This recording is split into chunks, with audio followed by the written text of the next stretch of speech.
What's up? Ghost Fictions is here, and we're back again. This is a story where Issei was neglected and snapped. What happens when Issei's heart is betrayed by those he loved? How would he survive after the heartache? Will he go rogue, or will he advance even greater in heights not seen? But before we start, please consider subscribe to the channel and give this video a like. Don't forget to check the description for more informations. Now, let's get into the story. Chapter 1. Wounded Heart. Issei, who am I to you? Asked Riaz with concern. What do you mean? You're the president, and Rai. Issei said till he got cut off. Idiot. Shouted Riaz as she slapped him hard enough to push him away. Issei put his hand on his cheek in shock, then the other members of the orc started to insult him in the process. Issei, you're such a fool. Shouted Akeno, snapping at him. You're terrible, Issei. How could you, Asia, say, joining in? Seriously, do we have to spell it out for you? Jeez. Says Kibawell, putting his hand on his face. You're such a baka, Issei. I'm dense, but this takes the cake. Zenobia said, chipping in the insult. You're the worst. Kaneko says with a disappointed look. I can't believe you. How can you be so blind? Says Irina while wiggling her finger in a no way. Issei is stunned, and just a lot of everyone is confused. So far only people that have not belittled him are Ravel, Roswis, and Gasper. Gasper, do you hate me too? Asked Issei with a confused face. Sorry, senpai, you have done a horrible thing. Said Gasper, but not as harshly as the others. But why? Asked Issei, still confused. Issei decided to use his bilingual skills mind to see if he could understand and hope to clear things up, but all he could hear was hate, and worst was from Riaz. You absolute fool. Akeno's inner voice. You clueless moron. Irina's inner voice. And people said I was dumb. Zenovia's inner voice. What is wrong with you? Asia's inner voice. Pervert. Kaneko's inner voice. What just happened? Ravel's inner voice. Let him finish, Riaz. Roswis's inner voice. You're such a bastard. Argria's inner voice. Are you serious right now? Damn it, I regret even reincarnating you. I should have let Raymer kill you twice. Riser sounds like a better backup lover. I regret breaking the marriage to him. Riaz shouted in anger.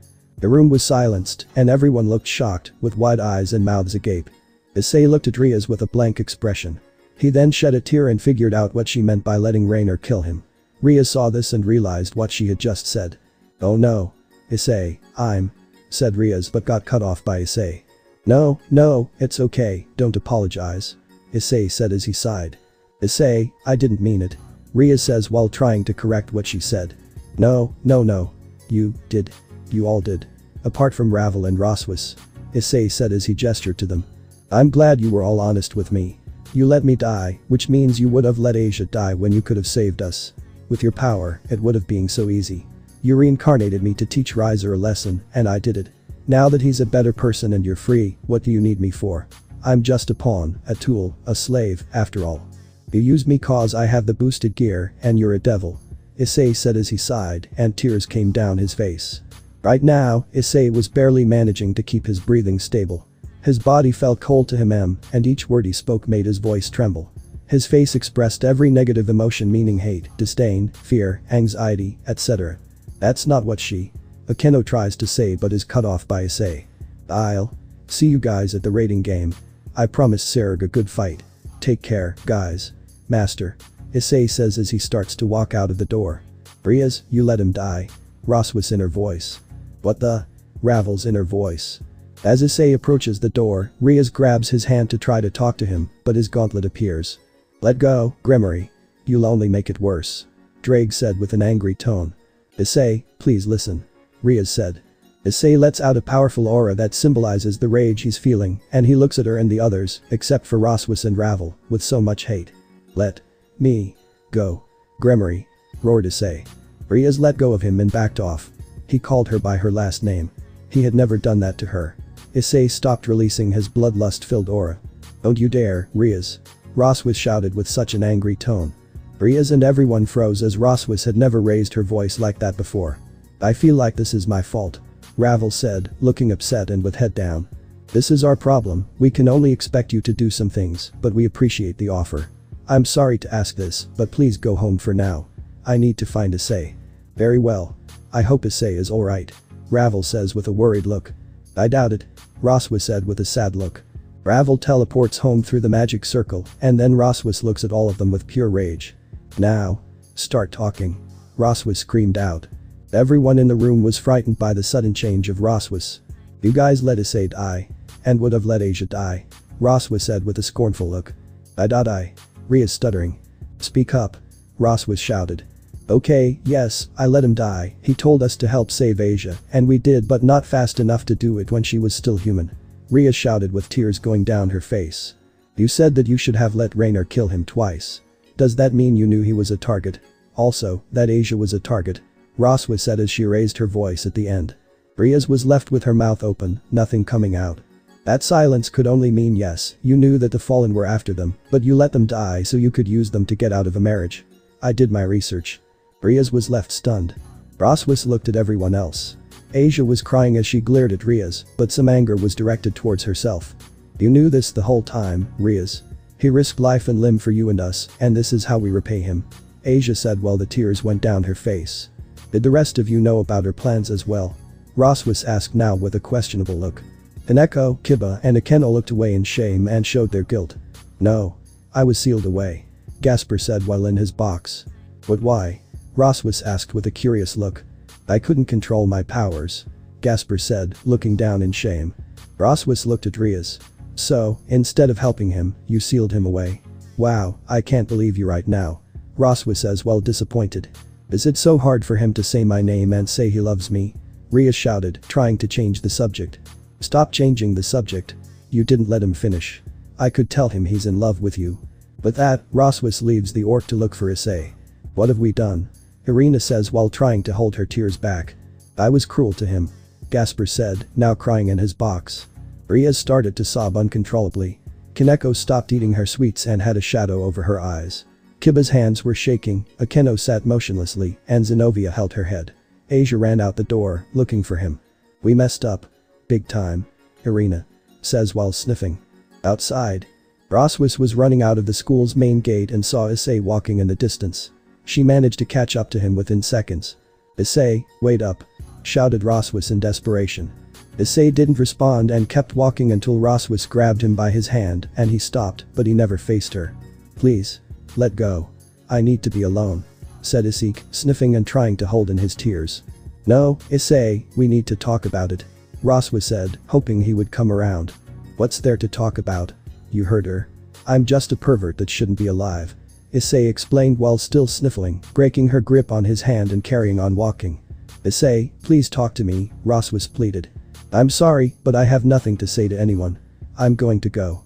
I have a lot to think about, so I'll see you at school tomorrow, sensei. Issei said and was going from view. Roswis just watched him disappear, knew not to pursue it any further, and thought he needed to heal right and not by force. She turned around, headed back to school, and bumped into Asia on the way back.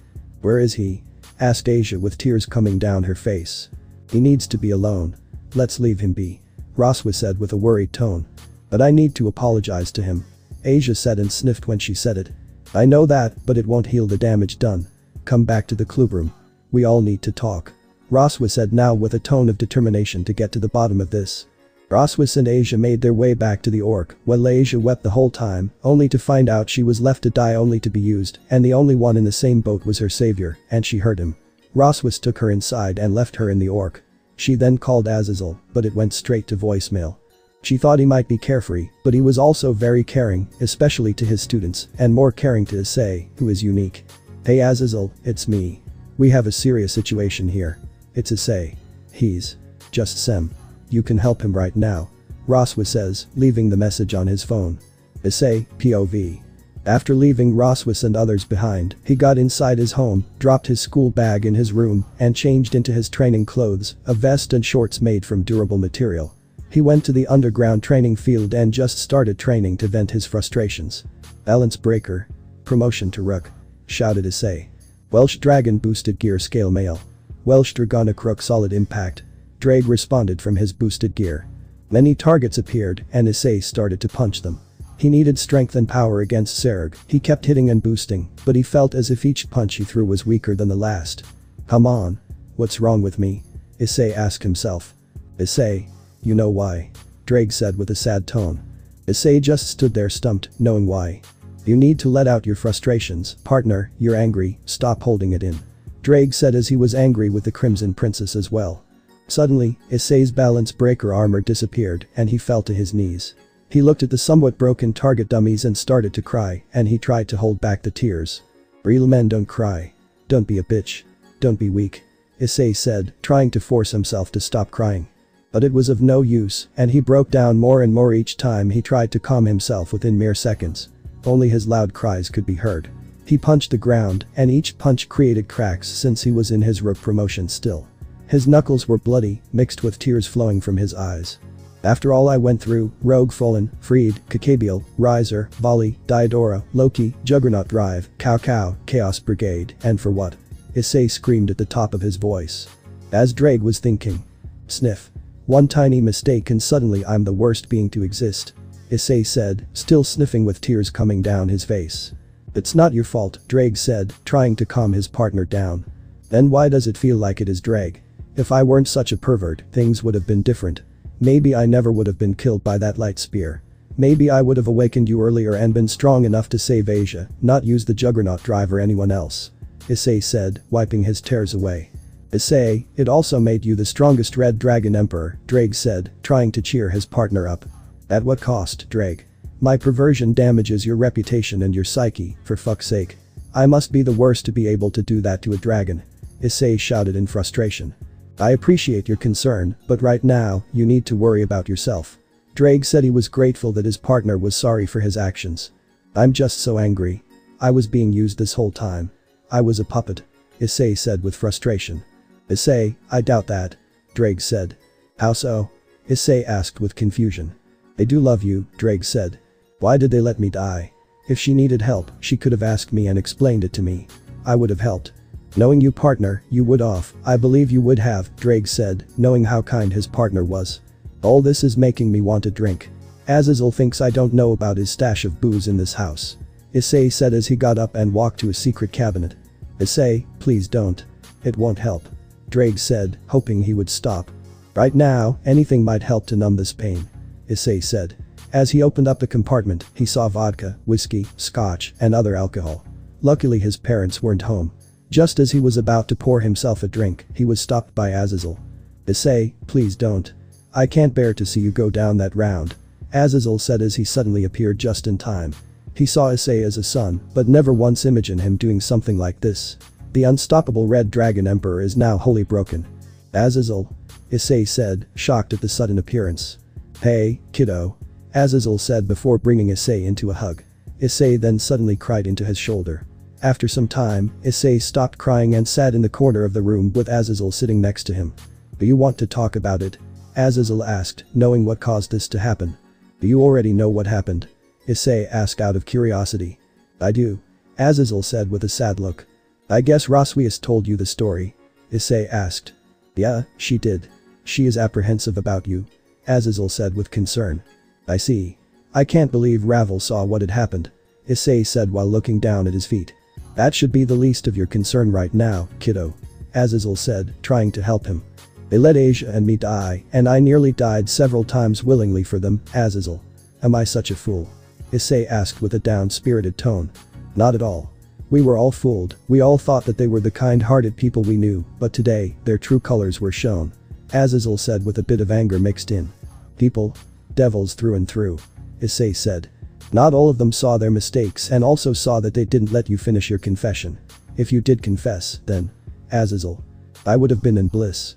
Despite not completely healing the emotional damage that Raynor caused, I was ready to move on. I gave my heart, body, and soul to her, everything I did, and she said that she would rather go back to Riser," Issei said nonchalantly. "Women are trouble, I got caught by their allure, and I fell, but you fell more than I did," Azazel said. "I don't know what to do anymore. I lived and nearly died for the woman I fell in love with, and this is my penance. Nearly drinking alcohol and breaking apart at the very thought of her," Issei said with his hair covering his eyes while he looked down at his feet. "Well, at least I stopped you. You could have a hell of a hangover the next morning, hahaha," Azazel said, laughing at the end. "It'll be nothing compared to the light spears or merging a part of the dividing gear, Fenrir puncturing my entire body with his fangs, or the worst I've suffered yet. This heartache," Issei said with a stoic look. "Well, in only a few months, you went from being a pervy high school kid to fighting strays, fallen monsters, other sacred gear users, and even Loki, all while becoming the strongest Red Dragon Emperor," Azazel said with pride.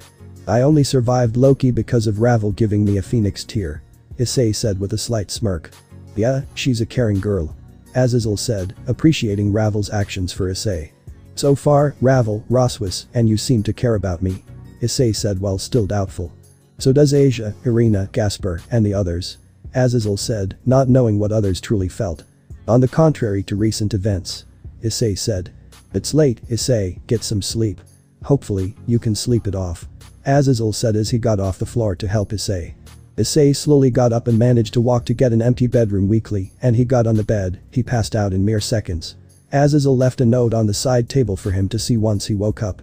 I hope the sleep will calm you down a bit, I'll come to check on you in the morning, and we will think of a way to help you out, maybe a break from the group or something. Azazel. Once Azazel left the bedroom, he placed a few powerful spells and runes on the door. Only he and a select few can enter the room, and if any unwanted people try to enter, he'll know when Issei leaves or anything he'll understand. He is pissed that he was hurt this much in mere seconds. Issei's mindscape. As soon as Issei collapsed onto the bed, Drake brought him into his mindscape to comfort him in whatever way he could. He flew down and gave him a big hug. Issei, you know I am always here for you, unlike my past hosts, you are the only one that treats me as a friend and not a tool, Drake said as he carried on hugging him. Thanks, Drake, you're one of my best friends. If I were a dragon, I wouldn't call my brother. Issei said as he replicated the hug. Now that would be interesting, so have you got a plan on how to beat Serg, or have plans changed? Drake asked Issei. Nope, I still want to beat him as I did promise him a good fight, so I was thinking maybe see if Azazel or Surziches be able to find somewhere for me to train without distractions. Issei said with a little bit of venom at the end. That'd be good, so what are you thinking training in your other gear forms or? Drake asked. No, I'm going to focus on the base to strengthen the balance breaker. Plus, I am done being a pervert as it's been used against me so many times.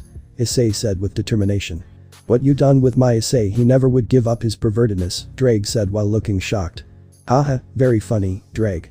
I am still going to be a pervert that never changes, but I am going to tone it down a bit and also control it, so no more pervert moves from me. Issei said while smiling after giggling a bit. Wow, this is a change, so if you are going to train on your base form, some of the past users might be able to help you out since you saved them, Drake said with pride. That'd be awesome if they could help, but in the meantime, I feel sleepy, so I am going to get some sleep. Talk to you in the morning, Drake. Issei said, smiling and then closing his eyes to fall asleep. Night partner, Drake said as he went to sleep as well. Meanwhile, the orc group. Riaz and the other members of the orc were looking for Issei and checking each room to find him. They finally stumbled upon the room where Azazel put a barrier, and the group felt a blockage that prevented them from going to it. Guys, why is there a barrier in this room? Irina asked while looking puzzled at the others. That's one of the many spare bedrooms. Do you think Issei is in there? Asia asked, hoping he was. I'm cutting the door down. Stand back. Shouted Zenobia. Zenobia wait. Shouted Roswis. Before she could stop, Zenobia had already summoned Durandal, who was above her and was ready to cut the barrier along the door. The instant she swung her blade, a hand grabbed her arms and stopped her mid-swing. Everyone looked towards the figure that stood tall, dark, and pissed off, and it was Azazel. Don't you fucking dare. None of you is to go near him, talk to him, or anything. Shouted Azazel showing he was serious. What the hell, Azazel? He's my pawn, and I do what I like as his king. Rhea said while holding her hips. Is that all he is to you? Not the man who risked everything. To save not just you but everyone else here as well. Do I have to remind you of what every one of you said to him except for Roswis, who tried to help him after what you all done, Azazel said, holding his ground. But that, everyone's face went to the ground in shame except for Roswis. You didn't even let him finish confessing, and look where your stupidity got him. As of this moment onwards, I'll be looking after his well-being, since almost all of you would probably cause him to take his own life next. Azazel said with a severe look. What do you mean next? What did he do in the first place? Asked Irina, now worried. He was about to drink alcohol after smashing his hands against all the dummies and the floor and was in such a depressed state, thanks to you all. Some friends you are. Azazel said with a look of disappointment. Please. Let me see him, let me apologize. Asia asked while holding her hands together. Even if I did, there's no point. He completely blacked out after I helped him to his bed. He couldn't even hear you if you screamed at the top of your lungs. It broke my heart to see him like that, and I can't let you see him. It'll hurt you, even more. Asia Azazel looked down with sadness, then looked at Riaz. Riaz, did you say you regret turning him into a devil and returning to Riser, now that he's different? Azazel asked, hoping she didn't. I wish I didn't. Rhea said while holding back her tears. Azazel was stunned. She said that to Issei's face, the man who saved her again and again, saved them all the others and themselves, gave his arm, used juggernaut drive, light spears, you name it, yet just a few sentences killed him inside. I can't believe you. Azazel said as he fell to his knees. Why? What could have possessed you to be so cruel to the man in love with you? Azazel asked while holding back his tears in shock. But that, Rhea began to whimper and tried her best not to cry cause of her mistake. As if this moment, none of you are to be near or contact or follow him. Roswus makes sure that they stay away. I have to inform Serziches and Grafia about this. Azazel said while standing back up and looking at Roswus. No, please. Shouted Rhea in fear of what would happen. Silence, you damned brat. Shouted Azazel with his aura leaking out, showing how angry he was. This will impact everything in one of the worst ways possible for him. You let him get traumatized and killed by the hands of Raynor when you could have helped, and then you go and do this. Stay away for his sake and yours, because if he snaps again, he and the rest of you will be dead. I don't even want him to sense your presence, got it? Azazel said as he raised his voice at the end. Everyone nodded out of fear. Then Azazel teleports to the underworld, but not before placing an even more powerful barrier on the room. Everyone go to your rooms, stay out of Issei's room. Roswus said, now in teacher mode. I'm the king. I should be giving the orders around here, Roswus. Rhea's retaliated in anger. I take orders from a real king, not the person you are right now. Roswus said, holding her ground while in a standoff with Rhea's. But that, it shut her up and they all went to their rooms, but Gasper stayed outside the room. You to Gasper? Said Roswus in a calm manner. Gasper stood there for a few more seconds looking at the barrier blocking the entrance, and then he went to one of the empty rooms. Roswus touched the barrier and was surprised she could go through it. So Azazel allowed me to enter. Good, least I can check up on Issei. Roswus said in a low voice, like talking to herself. She went through the door, and inside, she could smell the sweat. She walked over to him and was saddened at the sight, his knuckles had dried blood on them, and he was crying even in his sleep. She holds his hands and casts a healing spell to heal his hands. If only there were a spell to fix your heart, Issei. You were about to confess just as you both wanted. You don't deserve this. Roswus said with a sad look. She then left the room after healing his hands. She then headed to her room and was worried about Issei. She realized just how fragile his heart and mind were. She then managed to fall asleep but would wake up now and then to check on Issei. She would find the others one by one trying to get through the barrier and force them into their rooms. Chapter 2. The Consequences. Recap. If only there were a spell to fix your heart, Issei. You were about to confess just as you both wanted. You don't deserve this. Roswus said with such a sad look. She then left the room after healing his hands. She then headed to her room and was worried about Issei. She realized just how fragile his heart and mind were.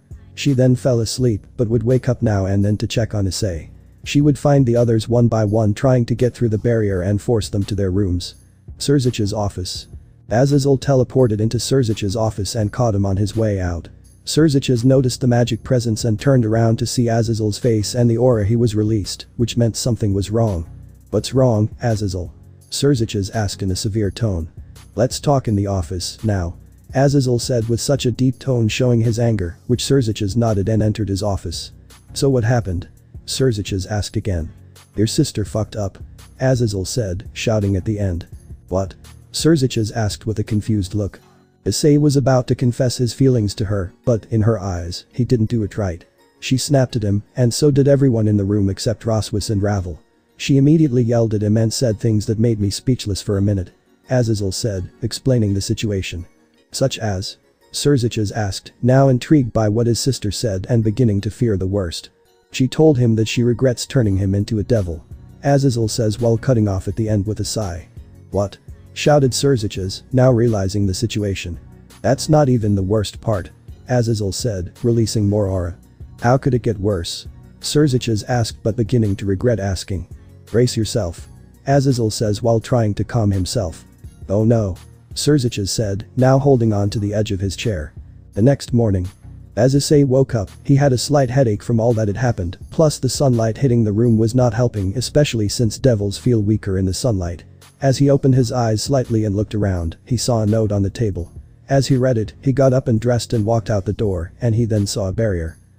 Did Azazel do this? Issei said to himself. He looked at the barrier and placed his hand on it, and it went right through. Looks like I can come and go as I please, but who else is allowed in? Issei asked himself with a hand on his chin. He walked down to the kitchen and drank at least 2 liters of water. He then looked at the time and saw that it was past 11 a.m. I missed school. Issei sighed at the end. He decided to make himself a cup of coffee since it was a little late for breakfast. He sat at the table, contemplating his life. He stayed there for 2 hours thinking. "Partner," Drake said. "Oh hey Drake, how you doing?" Issei asked. "I'm fine. Are you doing any better?" Drake asked out of worry. Issei was just silent. "Issei. About what she said," Drake said before getting cut off by Issei. "No, Drake, I don't want to talk about it," Issei said, annoyed. "But you need to partner," Drake said with concern. "No, I don't. I'm done. Issei tried to say before starting to cry. He couldn't even finish his sentence without breaking down. The damage was more precise than before. Drake pulled Issei into his subconscious and hugged him, and he regretted bringing it up and tried to comfort him. Every host of Drake had died either in battle with the White Dragon Emperor or by using the Juggernaut drive just for fun, but this time he fears that Issei might die due to heartbreak. As time passed, Drake noticed and realized that Riaz and the other would arrive any second. "Issei, they'll be here soon. It's best to keep your distance from them," Drake said, advising Issei on what to do. Sniff. "Yeah, thanks Drake. You've been a great help," Issei said while sniffing after crying. He then leaves the sacred gear and wakes up back in the real world. He just wishes that he didn't. He went to his room and locked the door. He could have gone back to the barricaded room, but his room was comfortable. Every other room is just so empty and feels foreign. He just stood there and looked around. The smell of their perfumes lingered. It made his heart ache. He started to clean to distract himself. He got fresh sheets. He couldn't stand the smell of their scent. He opened the window and used air freshener. He was cleaning anything he could and found his porn stash. He looked at it and decided to get rid of it, all of it. He packed the magazines and movies in separate bags, took down the posters and figurines from site, packed it all, and put ads for them online. Within minutes he got bids and sold them to the highest bidder. He made an excellent 750,000 yen. After it was all said and done, he heard his doorknob turn. He looked at the door and could feel their presence. He pushed a chair against the door and barricaded it. He then heard someone knock on his door. "Hey Issei, you in there?" Kaneko asked. Issei didn't respond to her. "Issei, please talk to us," Asia said. "Big brother, we're sorry for what we said," Gasper said with a sad voice. Yet again, no answer. He just sat there. "Eyes, you heard Azazel. Leave Issei alone. You've hurt him too much already," Roswa said with a concerned tone. Issei was glad that already someone was looking out for him. They all left, but Roswa stayed. "You okay there, Issei?" Roswa asked, still worried about him. "Yeah, thanks." Another few seconds, and I might have said something to them that I would regret later, Issei said as he leaned against the wall. Roswa smiled. "At least he talks to me," she thought. "Anytime, are you hungry?" she asked. "No, but thanks. I already ate," Issei said as a white lie to make her not worry about him. "Alright, I'll be in the room next to yours. If you want to talk, then let me know," Roswa said, hoping he would talk to her so she could comfort him. "Sure, thanks, sensei," Issei said as he wanted to tell her name but couldn't. She left and entered the adjacent room. Issei grabbed the bags and flew out of the window. He met up with the buyers and sold his stuff. He got paid and he stashed the cash in a safe spot, but then again, that cash is chump change compared to the money he made from the grabbing dragon show. As night fell upon the Haidu household, a red teleportation circle appeared in front of Issei in his room. From it jumped out Surziches and Grafia, who decided to give him a death hug, squeezing him tightly. "Surziches? Lady Grafia?" asked Issei, confused. "What's happening?" Sniff. "Issei. I'm so sorry," Grafia said while tears went down her cheeks. "We both are," Surziches said, adding to what Grafia said. Issei was perplexed. He's never seen Grafia without a stoic expression other than a slight smirk that would appear when she's proud of her friends and family. Right now, he sees not just her with an unmistakable sad expression, but Surziches has the same sad look. Issei was stunned and silent. "What are you two apologizing for?" he asked as they let go of him. "You know very well why. It's because of her that you're in this situation. As her elder, I apologize on her behalf," Surziches said in a sad tone. "It's not your fault, so why apologize?" Again Issei asked, now confused. "It's because we asked you to save her months ago, we asked you to risk your life, and it's because of us that you're hurting Issei," Grafia said, still with tears going down her cheeks. "Heh. That wouldn't have made a difference. I would have saved her either way and fought Riser," Issei said as both Surziches and Grafia looked into his eyes and saw how devoid of any life or emotion. Just a cold and empty gaze. Issei. What did she do to you? Asked Surziches now with a worried look. Let me die, let Asia die and ripped my heart into pieces just because I didn't say I love you the right way apparently and said she regrets turning me into her pawn and that Riser is now a worthy candidate for her love. Issei said nonchalantly with no emotion. Both Surziches and Grafia gasped and their eyes nearly popped out of their sockets. She didn't, said Grafia while still in shock. Ask Roswis and Rabble. They saw and heard the whole thing. Issei said. Issei, please tell me how we can make it up to you, anything at all. Surziches says, hoping he can fix this mess. Anything? Issei asked while tilting his head. Just name it, Grafia said in hope. Then, please make me a free devil. Issei asked after considering his options, which left them stunned by his request. I'm guessing you're surprised by my request. Well, I can't blame you. You know what? Let's just forget about it. Issei said, looking down at his feet. Issei, you're making us worry about you. Grafia said, hoping to help him. Sorry. I don't mean to. Issei said, still looking down to the floor. We know, Issei, you need to talk to us about it. Surziches said, hoping he could shed more light on what's happening. Azazel told you everything, right? As did I don't know what else to talk about. Issei said while gripping his wrists.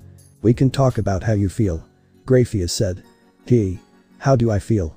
I feel numb and I feel apathy. Issei said. You've pushed your emotions deep down, don't bottle them up. Grafia says with a worried look. I didn't and I just went numb. Issei explained. As Issei said that Surziches noticed that the dirty posters were gone and his magazine and dirty movies on his shelves were gone too. Issei. Did you do some cleaning? Surziches asked while trying to work out where it had gone. Oh that, many collectors wanted all that stuff, so I sold it. I think it's time that I outgrew my lust. Issei says with no emotion. This made both of them shocked once again. Issei. This isn't you. Grafia says, now knowing how bad this looks. The old me should never have been who I was before. The old me was a damn fool for ever loving them. Issei says with a hint of anger in his tone. Issei. Was all that Surziches could say. Because of that, I'm done loving your sister her peerage. I only trust Roswis, Ravel, you two, and Azazel, you're the only ones who care and that's why I'll continue to help you when you need me. Oh, wait, there's also Sarag and Saji. I can't believe I forgot to mention them as well. We're happy that you don't hate us. Surziches says with a little bit of a smile. I have no reason to hate you about the grabbing dragon show. Can you use a stunt double when my character has to interact with Ria's? I know I sound like a diva, but as you already know, our chemistry isn't the same as it used to be. If she and I came face to face, then I might say something I'll regret. Or not. Issei says as he explains. You're still angry at her, aren't you? Surziches asked out of concern. Livid. Issei says nonchalantly. Issei, I beg you for your forgiveness. Pleaded Surziches. You shouldn't apologize for her actions or theirs. I'm done caring for them except for Roswis and Ravel. Said Issei. What about Arena and Asia? Asked Grafia out of curiosity. Some friends they are. Too late for apologies now. I don't care if they tried to make things right. There's no way to undo the damage and I used my spell to figure out what I did wrong. Issei. Would you please try to look past it? I'll make you a free devil if you want. Surziches pleaded yet again. Let me ask you, if you were in my position, told by the one you're in love with that they wish they never met you, that they let you die when they could have done something to save you or even warn you, they would rather see you dead and replaced by the one you risked your life to fight to save her from a forced marriage with. Would you ever be able to move on from that? Love or even care for them in the slightest after seeing all you endured going down the drain? Issei says, questioning them and finally showing his emotions and seeing it was painful as he cried like that. Issei. I'll personally make you a free devil because you're right. If you're around Ria's when you harbor such feelings after what she said and still choosing to fight by our side. This is the least I can do for you. Surziches says, finding the harsh reality Issei's in. Please do. I don't want to run away and be marked as a stray. I don't want to die and hurt you guys or my parents like that. Issei pleaded while tears went down his face. You're still thinking about others even when you're in pain. You're still the same Issei we know. Please bring that to the surface. I'll try only because you asked me to as I see you as an older sister. Issei said while in the embrace of Grafia. Are you ready to become a free devil? Surziches asked as he prepared to do the magic circle. Yes. Issei said as he came out of Grafia's embrace and walked towards Surziches. With that, Surziches creates the magic circle below Issei, emitting a bright red light. Outside Issei's room, Ria saw the red light coming from underneath the door. What the Issei? Ria talks to herself as she presses her ear against the door to eavesdrop on the conversation. Issei Haidu, you can be free if you don't cause conflict. During times of crisis, if ordered to help by the Devil Kings, you must obey. These are the two fundamental rules.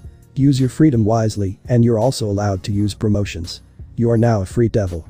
Surzicha says that as he finishes the chant, the glow starts to go down. Riaz couldn't believe her ears. Issei was no longer her pawn, and her brother did that. "No!"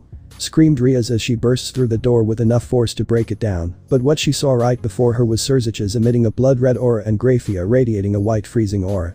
"Riaz Gremory, step outside now," Surzicha shouted at the end. Both Surzicha's and Grafia's auras alerted everyone to come over, and as they did, they were greeted by the fearsome sight. "Glad all of you could join us. We've got a bone to pick with you," Grafia said with a harsh and scary tone, which caused everyone to pale and shake except for Roswis. "As of this moment onwards, Issei is a free devil," Surzicha says in a commanding tone. As everyone gasped, Riaz decided to outburst against it. "But he's my pawn, and I need him," Riaz shouted with anger. "Silence!" shouted Surzicha in such a command, emitting a strong aura that caused Riaz to flinch at his outburst like the same as Azazel had. "Riaz Gremory, we know what you did. What you all did, all but one of you are now ordered to stay away from Issei," Grafia says with anger. "Even me?" questioned Arena. "Damn straight. I'm disappointed in all of you, and I'm starting to think that Roswis should be promoted to a king, as none of you are as you should be. Kiba, Zenobia, Kaneko, Akeno, Asia, Gasper, Irina, and Riaz, I'm deeply disappointed, angry, and hurt by your actions. We treat each other like family, so tell me why this happened. Why did you all say such things?" Surzicha asks them. They said nothing and just stood there trembling. This is the side of him and Grafia that they rarely see, but when they do, they need a miracle to survive, but as luck would have it, a miracle happened. "Eyes, please stop. Ripping them a new one would be satisfying but not worth it," Issei says to defuse the matter, which causes Surzicha and Grafia to look at him in surprise. "Are you defending them?" Surzicha asked, confused but shocked. "Not in the least. I'm just sick of the drama, and I don't need to be reminded of what happened at the Orc." "Very well. We'll see you tomorrow, Issei," Surzicha says as both he and Grafia teleported back to the underworld. After that, Gasper spoke up. Big brother?" Gasper tried to ask something. "Not you, big brother, anymore. You made that very clear," Issei said harshly, hurting Gasper deeply. "Bro, no need to take your anger out on him," Kiba says, trying to calm Issei down. "Shut up, Kiba. Do you want to be on the receiving end instead?" Issei says as he shoots a killing intent aura at him. Everyone sees this is no longer the Issei they knew. Everyone just leaves. "I have a door to fix," Issei says in a non-caring manner. Asia looks at him and then notices a porn-free room. "Issei, did we hurt you to the point where you are showing this much hatred?" Asia asks, worrying. "Obvious much," Issei replied sarcastically. Kaneko then notices that the room no longer has any porn on display like it usually does. "Your room. It's..." Kaneko trying to say something. "Yeah, I got rid of the porn, made good money. Happy now?" Again Issei replied nonchalantly. "Issei, we're sorry. Please forgive us," Riaz pleads to Issei. But that, Issei threw a drinking glass at the wall with enough force to shatter the glass and create a few cracks in the wall. "Shouldn't you be out seeing Riser or something? You said that he's better than, so why are you here?" Issei sharply questions Riaz in anger. "That was cold-hearted, Issei," Riaz says, now shocked at his words.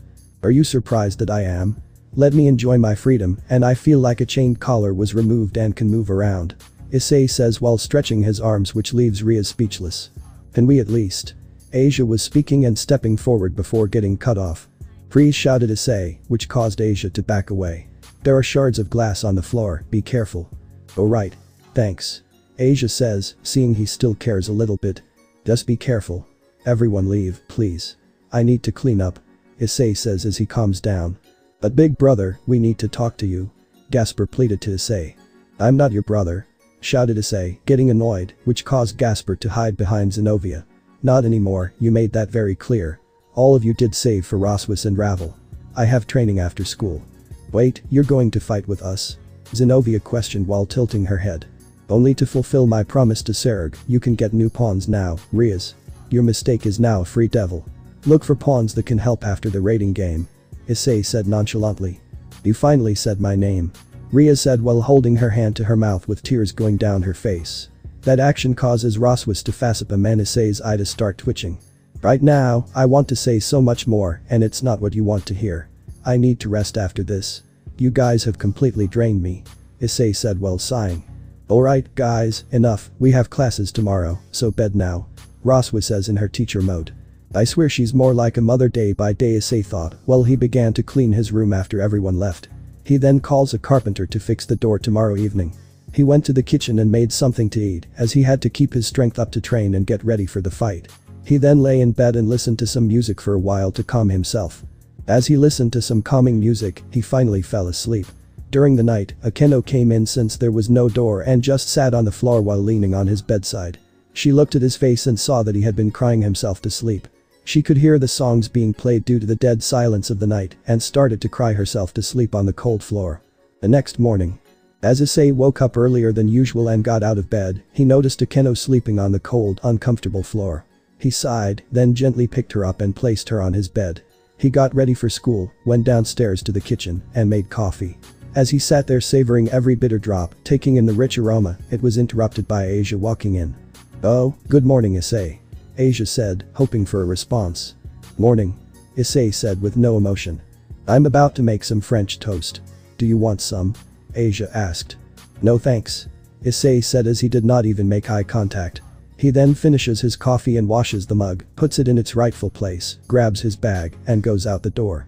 As he walked to school, Drake spoke up. Never thought you would say no to her French toast partner, Drake said in surprise. I'm not hungry. Issei said, still lacking emotion to it. Congratulations on being a free devil, Drake said to try and cheer his partner up. Thanks, it feels good. Issei replied with a little bit of a smile. I'm proud of you, Issei, you controlled your anger last night and still plan to uphold your promise to Serg, but what about them during the match? Drake says with a question at the end. I'll protect them physically during the match, but they should learn to defend themselves. They should have figured that out since they know I won't willingly do it anymore. Issei says nonchalantly. I think the rating game is the least of their concern. I could tell that they all regret being so cruel. Drake says. Too late for regrets, so the match begins soon. We need to train. Do you think the rook promotion armor would do the job? Issei asks while thinking. Possibly if we tried hard enough, or if you ask Azazel or Surziches for a place to train, we could do a lot more, Drake says while thinking of possibilities. I'll request a leave of absence from Sona, then we'll train day and night if we have to, and this time no power up from some stupid pair of tits. Issei says with determination. Drake was speechless. Drake, what's wrong? Is Volley here or something? Issei asks with concern and looks around. Who are you, and what have you done with my partner? Drake shouts in a shocking manner. The fuck, Drake, what's gotten into you? Issei asks while holding his head from the shouting. You just called the Gremory girl's tit stupid. The Issei I know would never call breast stupid. Who are you? Am I in a Jinjutsu? Drake says, still in shock from Issei's response. You see him pacing around in circles within the gear, making Issei's eye twitch. Drake, this is the new me. I sold all my porn and made good cash, and made a huge profit. Maybe I should become a businessman. My lust got me in this mess, so yeah, I'm done with tits, porn, and things of the like. I just feel empty inside. Issei said while explaining himself. This feels so unnatural, Drake said with wide eyes. I would agree if I felt anything right now. Issei said while pondering. With that, Issei reached the school before Riaz or the others. He encountered the two pervs reading a magazine, he completely ignored them and went to class, and the two pervs didn't even notice him walk right by. Some of the other students saw that he came early and alone. They started asking questions about why the girls weren't with him. Murayama and Caddis ran up to him. Hey Haidu, where are Riaz and the others? Caddis asked out of curiosity. Don't know, don't care, now move. I got to get to class, and I don't want to deal with the bullshit first thing in the morning. Issei said with no emotion when he spoke, which scared both of them when they saw his eyes depleted of life. What did you do to them? Murayama asked worriedly. Nothing, and a piece of advice, stay out of it, now get out of my way. Issei said as he raised his voice at the end. Both girls saw his eye flash green for a split second. They stood aside and watched him walk to class. Was that Haidu? Murayama asked, really worried. That look in his eye, were they even human? I'm scared. Kata said, also worried. Both girls started telling all the girls that Haidu wasn't acting like the perv he usually does. The orc wasn't with him when he arrived and didn't look at any girls other than straight into their eyes with a gaze that scared them. After a while, Riaz and the other came. They were looking for Issei. They went to the club room and didn't find him. They checked the roof and cafeteria, not even in the usual peeping spots or girls' locker room, but instead, he was reading a book in class. Once they found him and tried to approach him, the bell rang and the teacher entered. The teacher was Roswis herself and told them to take their seats in their classes. Asia, Irina, Zenobia and Issei had the same class, and the whole time they kept their eyes locked on him. Everyone noticed their actions and how Issei straight up ignored them. He'd either look at the board, his books, or out of the window. Asia and Zenobia tried to talk to him during the break, but he ignored them each time. He ignored everyone, including the pervs, for as long as he could, until they asked him to peep on the girls for the 10th time and asked if he could convince them to let them grope their bodies. He snapped. "You sons of bitches. I don't care about looking at girls' bodies anymore. Forget ass, tits, or whatever you're both into. I'm done with girls, love, or anything related to both. Peep on them and get kendo swords up your asses. If you want to feel a woman's touch, go ahead and do it, but I won't visit you assholes in jail," Issei says as he shouts at the end with anger. His yelling was heard by every guy and girl nearby. The two pervs fainted, some gasped, some choked on their spit, or some just looked at him with wide eyes, especially the girls. A perverted girl in Issei's class, Aika couldn't believe what she was hearing. "Hey Issei, did I hear you correctly?" asked Aika, shocked at what she heard. "I just said loud and clear enough for half the school to hear, clear the dry cum out of your ears. You're going deaf," Issei said nonchalantly. This left Aika dumbfounded. Some of the students around them tried their absolute hardest to control their laughter. The ones who couldn't hold it in ran far and burst out laughing. "Damn, Issei. That hurt," Aika said while looking down. Issei took a deep breath to calm himself. "Yeah. I'm sorry. I haven't been myself. I'll say, you've never been so savage. What the hell happened to you?" Aika said while worried about Issei. "Oh, just getting my feelings manipulated and getting my heart ripped to pieces by whom I fell in love with and others for whom I gave my life," Issei said as going into his world. "Wait, what?" Aika asked confused. "Forget it, it'll only raise more questions. Fee in case Riaz asks anyone here to join her club, don't. You'll regret it big time cause I fucking do," Issei said while ranting. "Just what did they do?" Aika asked, even more concerned now. "Pray that you never find out," Issei said as he sighed. Chapter 3. It's all about the choices. As Issei was apologizing to Aika, both Murayama and Kadis approached him to ask him a question. No, do you not care about these two pervs?" asked Kadis while tilting her head. "Did you stop being a perv yourself?" asked Murayama, also tilting her head, trying to work it out. "No way these two were friends. They always used to leave me behind to take a beating in their stead a fair few times. Fuck being a perv. I'm done with it, and ladies have fun beating them up. If you ever need help, let me know, and by the way, I sold all my pervy stuff and now planning what to invest in, might consider doing clay art of different things, just need to find some inspiration," said Issei as he explained to both Murayama and Kadis. After Issei said that, he heard everyone whispering, but he didn't care. He just wanted to leave to chill out somewhere in peace.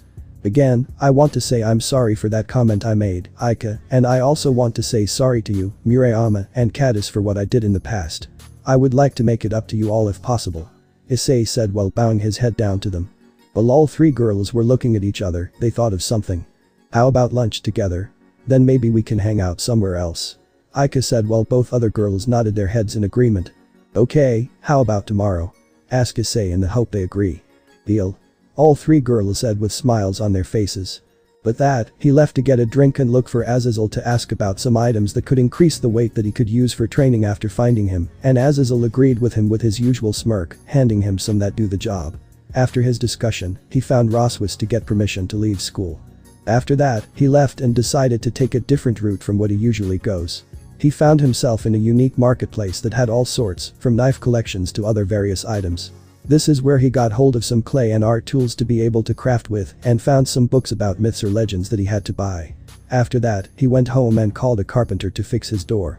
The carpenter showed up with a new door and set it, which Issei paid the man from the cash he made from selling his porn collection. If someone finds these boxes under the bed thinking they're porn, they will be in for a shock," giggled Issei thinking about shock faces. "Right time to do some training and test these weights that Azazel gave me. What do you think, Drake?" "Yeah, I'm sure they will help lots not only in strength but stamina as well, even agility if done correctly," as Drake explains his agreement. Issei made his way down to the basement to start his training, but the weights on his limbs began working out in his base form, which would make his balance breaker and the promotion stronger. With the help of a gadget from Azazel, he could do months of training a day and night. With that, he gained some muscle and learned to be able to fly with his devil wings, but preferred his dragon's wings from the balance breaker. Eventually, the others came down and tried to join them, but paid no heed. Still, Kiba had enough and stood before him with his sword drawn. Issei noticed and looked at Kiba and saw in his eyes that he wouldn't back down, so he summoned Ascalon and promoted tonight and got into position. "Ready?" asked Kiba with himself in a stance. "Shut up and fight," Issei said, looking at Kiba for an advantage point. But that, Issei charged at Kiba at speeds that surprised him. He barely dodged Issei's attacks and sees the tip of Ascalon swing just a few centimeters from his eyes and continues to attack him while aiming for his vital spots. "He isn't training, and he's trying to kill me," thought Kiba as he concentrated on blocking. All Kiba could do was dodge and block his attacks. He couldn't even find an opening to counterstrike Issei as he wasn't giving him an opening. His speed and the force of the strikes increased considerably. Kiba was trying hard to maneuver himself, seeing multiple after images of the blade come towards him. He couldn't tell which one was real and lost his balance during the confusion. As he fell, he could only see Issei with his fist cocked back and saw it coming in fast. Kiba put his sword up to defend and hopefully block the attack, but when Issei punched it, the force sent Kiba backward and stumbled on the floor. His sword flew out of his hands, pierced the ground right next to his head, and broke in half 3 seconds later. "Were you even trying?" questioned Issei while tilting his head to the side. "Just how did you get so fast and strong so quickly?" asked Kiba while looking up at Issei. "PSK" as Issei clicked his tongue. He then took off his shirt and removed the weights from his limbs and torso and dropped them on the ground, making it crack on all 4 impact spots. "That's how, old school," said Issei while stretching his muscles. "Hold on, and you were that fast and strong because of those weights?" asked Zenobia while having floating question marks above her head. "I was slow and weak because of those weights. Imagine if I didn't wear those," said Issei knowing having a drink of water. "Shit," Kiba said while having wide eyes. "But the cherry on top, if I also boosted my power," Issei said while grinning. When he said that, they looked at him and saw his body. Lifting those weights and using them to increase his strength and speed yielded incredible results. Kaneko saw it and blushed, seeing his body toned up in the right places and showing his six-pack. "Wow, Issei. You look hot," Ria said while blushing at the sight she saw. Issei just puts his shirt back on, much to the ladies' dismay in the room, including Roswis and Ravel, as they were just in awe. "Well, I'm done for the day, so I'm going to take a shower," said Issei as he walked out. "Do you want us to join you?" says Akeno while she teases. "Go bath in your bathrooms," said Issei as he walked out. With that, Riaz fell to her knees. "You okay, Riaz?" asked Irina out of worry. "No, not in the least. I've hurt him so much because I didn't let him finish," Riaz said as she started to cry. "Do you still not get it, Riaz?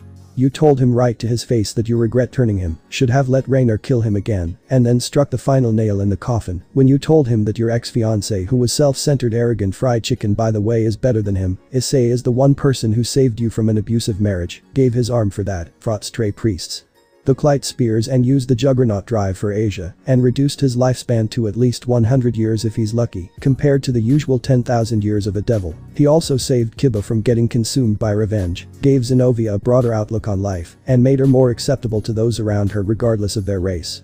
Averted war by fighting Kakabiel, who was a cadre level fallen which whom none of you stood a chance against, stopped Volley from killing you all right after the peace meeting, nearly died by fighting Fenrir and Loki. He literally used his body as a shield for you. If it wasn't for the phoenix tear that Ravel gave him, then he would be dead also. Out of all of us who was worthy of wielding Mjolnir," said Roswis as she exploded, listing all that Issei had done. This left the whole group quiet as they knew she was right. Only he was worthy. He accepted Akeno as a fallen and helped her accept herself, helped Gasper become braver, and live to fight for you and others he cares for. He helped Kaneko with her Nekashu heritage and taught both her and Asia to swim. They gave Asia a home, no less, and loving parents who treat you like family, including me. Hell, just being around him made me feel confident. He achieved a balance breaker to protect you and Kaneko, Irina. How could an angel like yourself not see the unbelievably kind and beautiful soul he is? Did the fact of him being a devil completely overshadow something so obvious? Just note that he never chose this lift or to have a sacred gear that painted a target on his back. He accepted it because he didn't have a choice and made the best of it for himself and others too. He saw and loved you all for who you were, so tell me, why couldn't you all love him as he was? Asked Roswis again, looking at them. Again no one could reply as they were too busy crying their eyes out, realizing their mistakes. The old Issei is still in there somewhere, and he did stop Surziches and Grafia from ripping you all a new one, but don't think that any of you can help him, says Roswis as a bit of a warning. What does that mean? We hurt him, so it's only right that we fix it, said Asia hoping some way she can mend it. Put yourself in his place. How would you all feel if someone in love put you through what he experienced and heard what you told him? Explained Roswis. He's in love. With us still. Said Riaz, thinking about small detail again, which causes Roswis to fassip him and then snap at her. Are you serious right now? And I thought he was dense, but I was wrong. He is just cautious while all you girls are dense as a black hole with an IQ as negative as the temperature of the coldest ice spell. I swear to Auden that if you only waited for him to finish his confession, then none of this would be happening. Shouted, Roswis finally said what she was feeling. She tried to be calm and rational, but it wasn't enough. She started to cry after listing everything Issei did for everyone, without asking for anything in return, other than maybe a little love and support, which should honestly be a given for his efforts and sacrifices. With that, she left to look for Issei with Ravel in tow, and everyone else just collapsed into tears. Once Roswis and Ravel exit the training area, they close the door behind them, wipe their tears, and see Issei standing there. I thought you said you would take a bath. Asked Roswis, shocked but wondering if he heard what she said. I was, but I needed a minute to calm myself as I nearly took Kiba's head off. Issei said as he calmed himself and looked at the two girls. What's wrong? Asked Ravel with concern while Roswis nodded with agreement. A lot. Said Issei while a sigh at the end. Yeah. Roswis spoke. Hey, by the way, thanks. Said Issei while looking at Roswis. For what? Asked Roswis while tilting her head. For everything, I owe you and Ravel big time for supporting me through this time, and you told them what I was feeling. Issei said with a warm, inviting smile. I just wanted to remind them.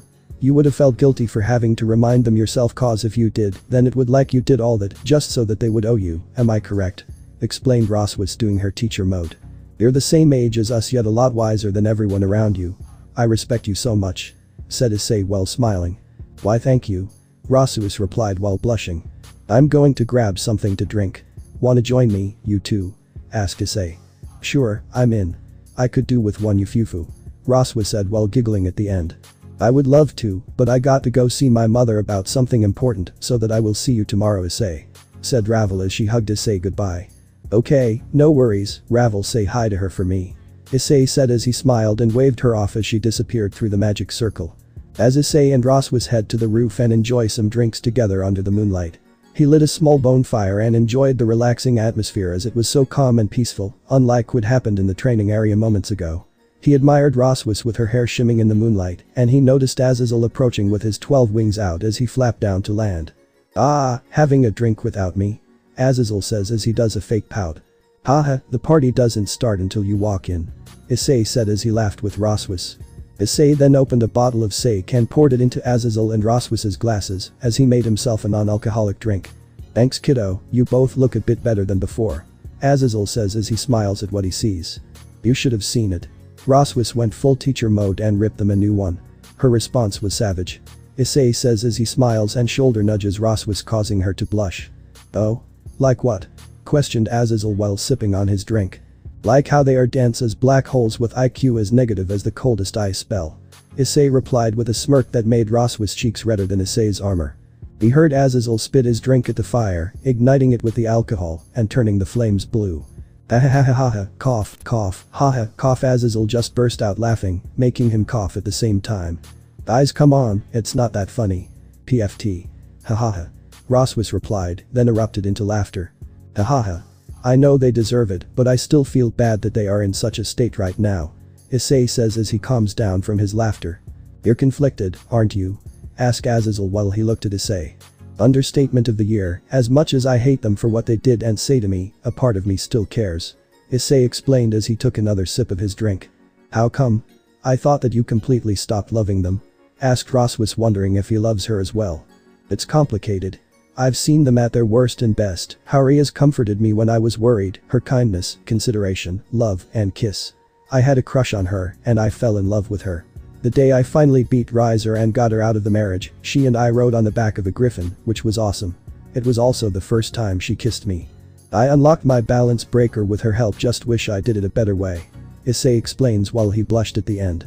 Well, to be honest, I did tell you to do that. Sorry.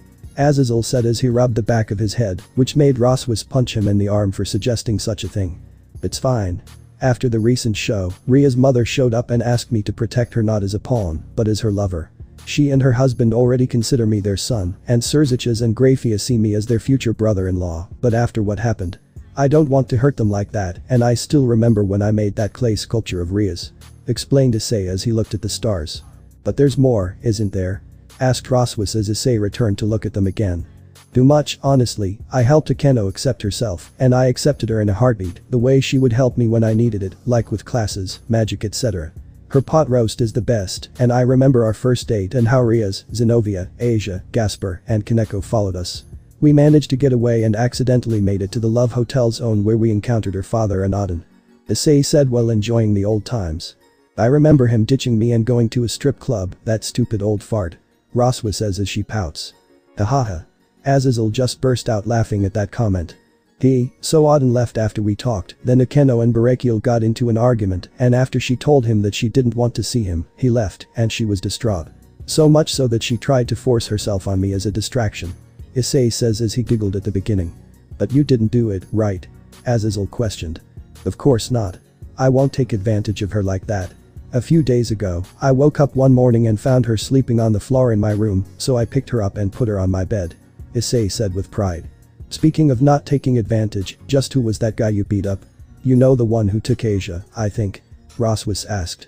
"It was a dick called Diodora Astareth, a complete asshole that targeted holy nuns like Asia, tricks the churches into excommunicating them, then took them as his playthings. Just thinking about how he took Asia made my blood boil," Issei explained. "Then Shalba showed up, didn't he?" questioned Azazel. "Yeah, just when all of us saved Asia, Shalba sent her into the dimensional gap. I thought she was dead, and in my unstable state, I entered the Juggernaut drive, it was incomplete, and I lost my life force as you both already know," Issei explained taking another sip of his drink. "I heard that Vali had to use his Juggernaut drive to reduce your power to help bring you back," Roswa said. "It was also him, Biku, and Arthur who just happened to be in the dimensional gap. They saved Asia, and after Vali divided my power, Riaz called out to me. I could hear her voice, bringing me back to reality," Issei says while he looks at the fire. "What was it like to use Juggernaut drive, by the way?" asked Azazel in his investigation mode. "I don't remember it because I only saw Rainer appear, again and again, whispering in my ear, making me feel exactly like I did the time Asia died after she removed her sacred gear, I constantly telling me that I failed to protect her and she was right, I thought Asia was dead for real this time. Rainer was the first girl I fell for, but she killed me after our first date. I can't believe I fell for her on our first date. Fuck," Issei says while looking down. "I'm glad she's dead. She sealed her fate after going against my orders," Azazel says as he pats Issei's back. "Is she the one that Riaz knew about?" asked Roswis while looking at Issei with sadness. "I was honestly scared of women, but I got over it and I opened my heart to all the other girls in my former team," Issei said as he explained his feeling. "Because you wanted a harem?" asked Azazel with a smirk. "Ahaha, something like that. The reason I let them all in is that I thought they all loved me, and who am I to break their hearts? All I ever wanted in life was love and support, and the harem thing was just a cover-up. I would be labeled a wimp and a pussy for saying I want love when you guys around my age usually want sex, but I was always different. Fuck being the harem king. Such a stupid goal," Issei says while looking at the floor again. "What is happening?" Drake thought. Azazel and Roswis had their eyes widen at the comment Issei said. "The day we all started living together, my parents were proud of me for once. They always wanted a daughter or two, so imagine their surprise when all the orc girls came into their lives. For once, I had friends. Correction, a family that I could trust entirely, but after being chewed out for something that wasn't even my fault." "What do you mean?" asked Roswis. "I was just a pervert my whole life up to this point. Maybe this is karma for the things I've done. I wasn't exactly a saint, hahaha," Issei says as he laughs at the end. "You've done so many amazing things and saved many lives. Karma has no power here and what they did was their mistake, not yours," Azazel explains to Issei as he comforts him. "They should also have known that confessing one's feelings takes time. It can't be rushed," Roswa says in her teacher mode as she sat up straight when she said it. "I was ready to confess my feelings to her. She helped me become more assertive. They helped save Asia and gave her a new life. I couldn't believe it when she said she loved me and wanted us to be together forever." "But?" asked Roswis. "After what happened at the clubroom, I could tell from the look in their eyes that they hated me as if I was trash, and it only gets worse," Issei explains. "How is that possible?" asked Azazel, wondering how worse it could get. "It's possible because I'm still in love with them, they saw me as their future husband, and I couldn't reject such love and live with myself by breaking their hearts. I don't know if I overreacted in the clubroom or jumped at the chance when Serziches offered me to become a free devil. What will Sirg think of us?" What will everyone think when they eventually find out why I'm no longer her pawn? How much will this hurt not just her reputation but the entire Grimory household? I feel like a coward for not confessing sooner and properly. Issei says what's on his mind. Both Azazel and Roswis were speechless. Tell me, who else was a part of Ria's plan to add Asia and me into her peerage? Asked Issei. Both Roswis and Azazel looked at each other. Issei saw them having a look of refusal on their faces. They know, but they don't want to tell. The eyes, don't hide it. You know it then. Just tell me, please. Asked Issei with a pleading look. Issei. It'll only hurt more. Said Azazel, hoping he didn't ask any further. It's better than not knowing who my true murderers are. Shouted Issei with anger. Azazel was stunned. You have the right to know, but you should know this first. Asia tore Ria's a new one. It was satisfying. Rasua says to hop to calm Issei down a bit. Nice. Issei said as he giggled a bit. The other who knew about it are Akeno, Kiba, and Kaneko. They were just following her orders, but that's no excuse. Rasua says. Issei was shocked and couldn't believe it. I'm sorry, Issei. We were just as shocked as you, but I know they truly regret their actions. Azazel explains to Issei. Issei tried his best to hold back the tears as his thoughts lay bare. The betrayal was eating away at him so much. Kiba and Gasper used to see me as their brother, and they like mine, but after what I said to them about no longer being their brother, nearly taking Kiba's head off. Zenobia and Irina wanted to have a family with me, and Akeno and Ria certainly seduced me, thus, my attachment turned into a love for them. But certainly not vice versa, it seems. My damn lewd nature, Kaneko, was starting to like me, but I didn't know how I would accept her feelings. I can't blame Asia. She and I were put on the same sinking boat, it would seem. But I'm still so angry when I know I shouldn't be. I'm conflicted about if I have the right to love them, should I be in love with them? Being told by the first woman that I truly fell in love with willingly, saying that I should have been killed twice and that the guy she never wanted to even think about was becoming a better option, really made me question my love for them, to put it mildly. I realized that day. I was only revived because of the boosted gear, and it wasn't because she cared at first, but because she needed the power to free herself. Despite knowing that I was nothing but a means to an end. I still would have helped, cause I can't stand seeing people in such positions, even if I hate them. Asia was used the same way and we're back in the same sunken boat. But she said so herself. She's happy with all of us. She didn't lie. Can she even lie? I never heard her even try to. Shit. I took my anger out on her for something that wasn't her fault, and now I'm no different than Ria's. I don't know what to feel. Issei says as he shouts at the end. Roswis was shedding tears while Azazel tried to keep his hands from shaking. Issei's words were giving them a clear entrance to his wounded heart, and if they were in his place, they would have either killed them or themselves. I just wanted some love like everyone else. Was I asking for too much? Maybe I was. Polygamy is a bitch. I found out the hard way that even more people can destroy you in an instant. Fuck. I'm sorry. I've been rambling since the start. Issei says as he lets it all out. Issei. Do you regret falling for them? Asked Azazel in wonder. I just regret falling in love so quickly, about falling in love itself. I'm not sure in the slightest, to be honest. Issei said as he looked at Azazel. If Cupid were real, then I'd kill him. Raswa said with a bit of anger. I would ask him only one thing, though. Issei says if he was real. What would that be? Asked Azazel. What did he aim for when he missed my heart? Asked Issei while looking down at the floor. I doubt he would have an answer to that. Said Azazel. Eyes. Thanks. I needed this, you've always looked out for me, and I can only hope to repay the favor. I'm a free devil now, so call me when you need me. Issei says he looks at them both. Sure kiddo, by the way, I want to know what you did with all the porn you used to have. Asked Azazel out of curiosity. I sold it to collectors, and I used the cash to get some modeling clay to start making sculptures. Want to see some I done? Issei explained. Wait, you made some sculptures? Asked Roswis with a shocked face. Sure, let's have a look. I love to see them. Azazel said with a smile. Okay, sure, I'll go down and collect them, back in a minute. Issei says as he heads downstairs to grab them. Chapter 4. Never-ending fights. As Issei went downstairs to his room to get his clay sculptures, Roswis looked at Azazel with a smirk. I know what you did. Roswis says while grinning. Whatever do you mean? Azazel shrugs, pretending he doesn't know. I saw one-way communication circle below Issei's chin just before he left. You made Riaz and the others listen to his words, thoughts, and true feelings. Roswis says staring daggers at Azazel. Yes, I did. You caught me. He needed to let it out, and they needed to hear it from him. I know he wouldn't tell them directly, and right now, he wasn't angry, just hurting badly. He didn't have it in him to tell them face to face, and through the one-way communication circle, they couldn't cut him off. I can't imagine Issei holding all those mixed feelings this whole time. Such emotions destabilize sacred gears, but that didn't happen. He's stronger than ever, but is it worth it? Azazel explained his decision, ending in a question. I hope this doesn't backfire, Azazel, or you probably get the full blunt. Roswis warns Azazel as it's a double-edged sword effect. Well, as the saying goes, the calm before the storm, and it's only been a light rain. Azazel says and sighs. Issei finally arrived back with a tray full of his clay sculptures and showed off what he had done to Azazel and Roswis, who had massive saucers in their eyes when they saw what he had made. Wow, Issei, this one looks almost like realistic dragon scales. Roswis said with a shocked expression. What? Drake said, panicking. Don't worry, Drake, and it isn't real. I used your scales as a reference and made it into a clay sculpture of yourself. Issei said with pride.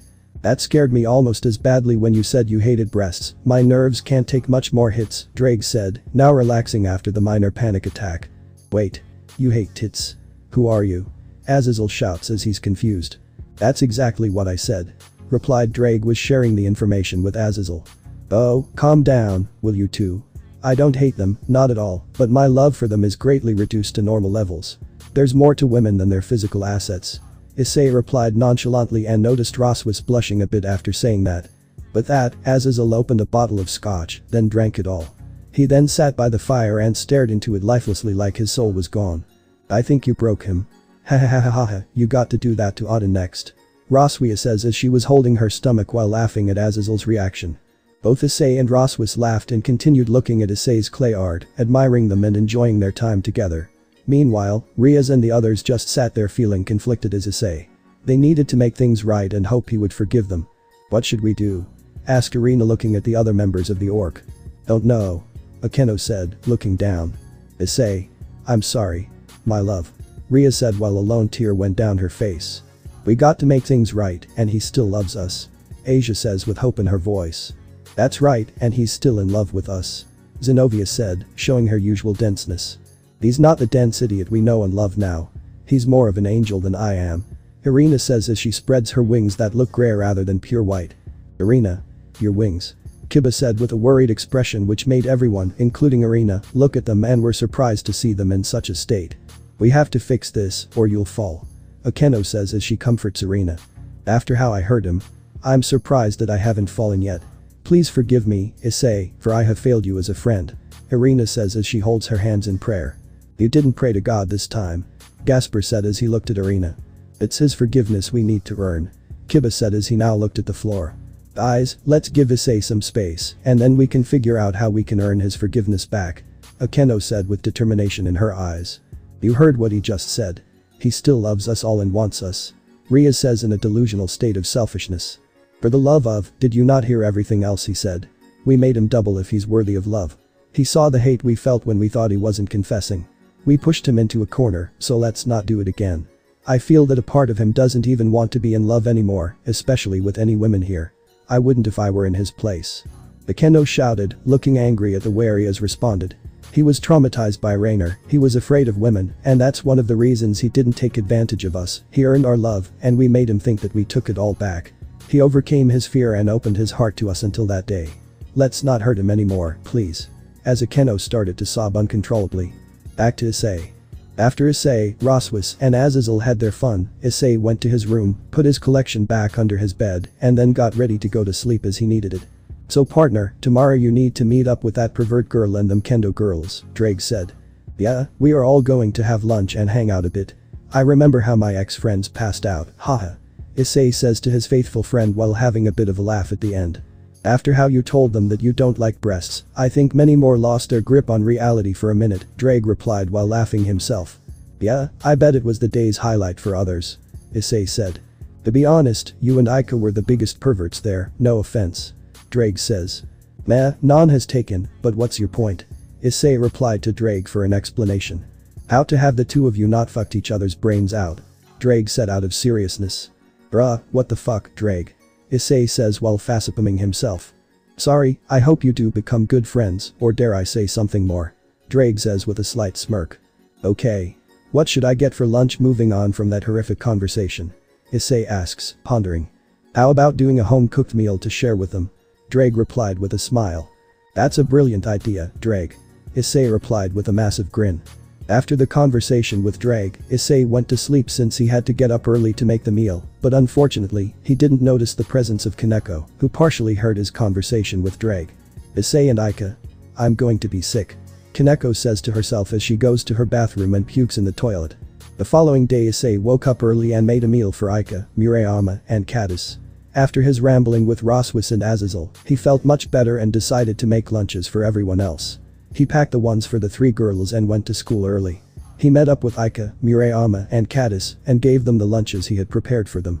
Too bad he didn't notice the entire orc spying on him. This caught the attention of the other students and they saw Issei talking to Aika, Murayama, and Caddis, talking with a homemade meal in their hands.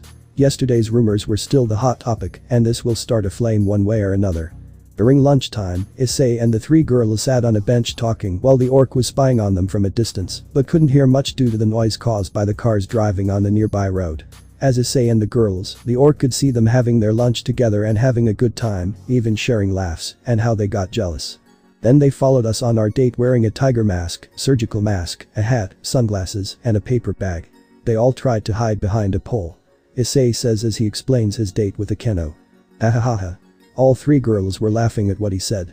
Then we ran for it and somehow ended up in the Love Hotel district. Issei says as he leans his head backward and the girls start to turn red. The other girls were watching from the side and as Issei's head couldn't be seen, followed by seeing Aika's turning red, they all jumped out and started sprinting towards them and reaching them in 4 seconds. Issei, did you just kiss her? Ria shouted with an angry tone. Making Issei and the girls jump at her, yelling. What the hell, Rias? Can't I spend some time with my friends? Issei said, wanting answers. Looked like you and Aika were becoming more than friends. We all saw you kiss her. Ria said with a half glare. Aika turned red again, Ria started to cry, and Issei got mad again. Are you all being serious right now? As his anger showed, all of us were just hanging out. Issei said. It looked like it was more than that. From our perspective. Irina says while pouting. It wasn't like that. We were just talking. Aika said, standing up for Issei while other girls nodded their heads in agreement. Oh yeah? What about?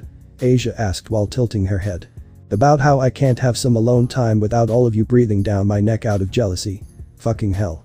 Issei said, showing his frustration. Eyes, come on, let's leave. We attracting too much attention. Akeno says out of seriousness.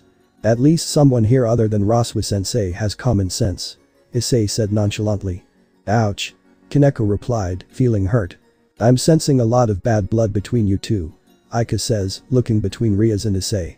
Oh, zip it, you're trying to get between our Issei and us. Ria says with a hint of anger in her tone. Yours? Fuck that. Issei said, now getting angrier. What? Issei. Ria says before getting cut off. Girls, I need to speak to them alone. Can we catch up later in class? Issei said as he turned to the 3 girls. Okay, sure, thanks for lunch, Issei. We'll see you later in class. Said all 3 girls as they could sense how angry Issei was. All 3 girls left and made the other students watch from a distance left. I know that Azazel-sensei let you hear what I said last night.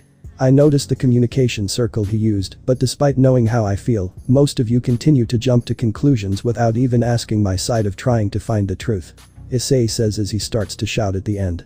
Okay. So why did you make lunch for them? As I never got along with them before.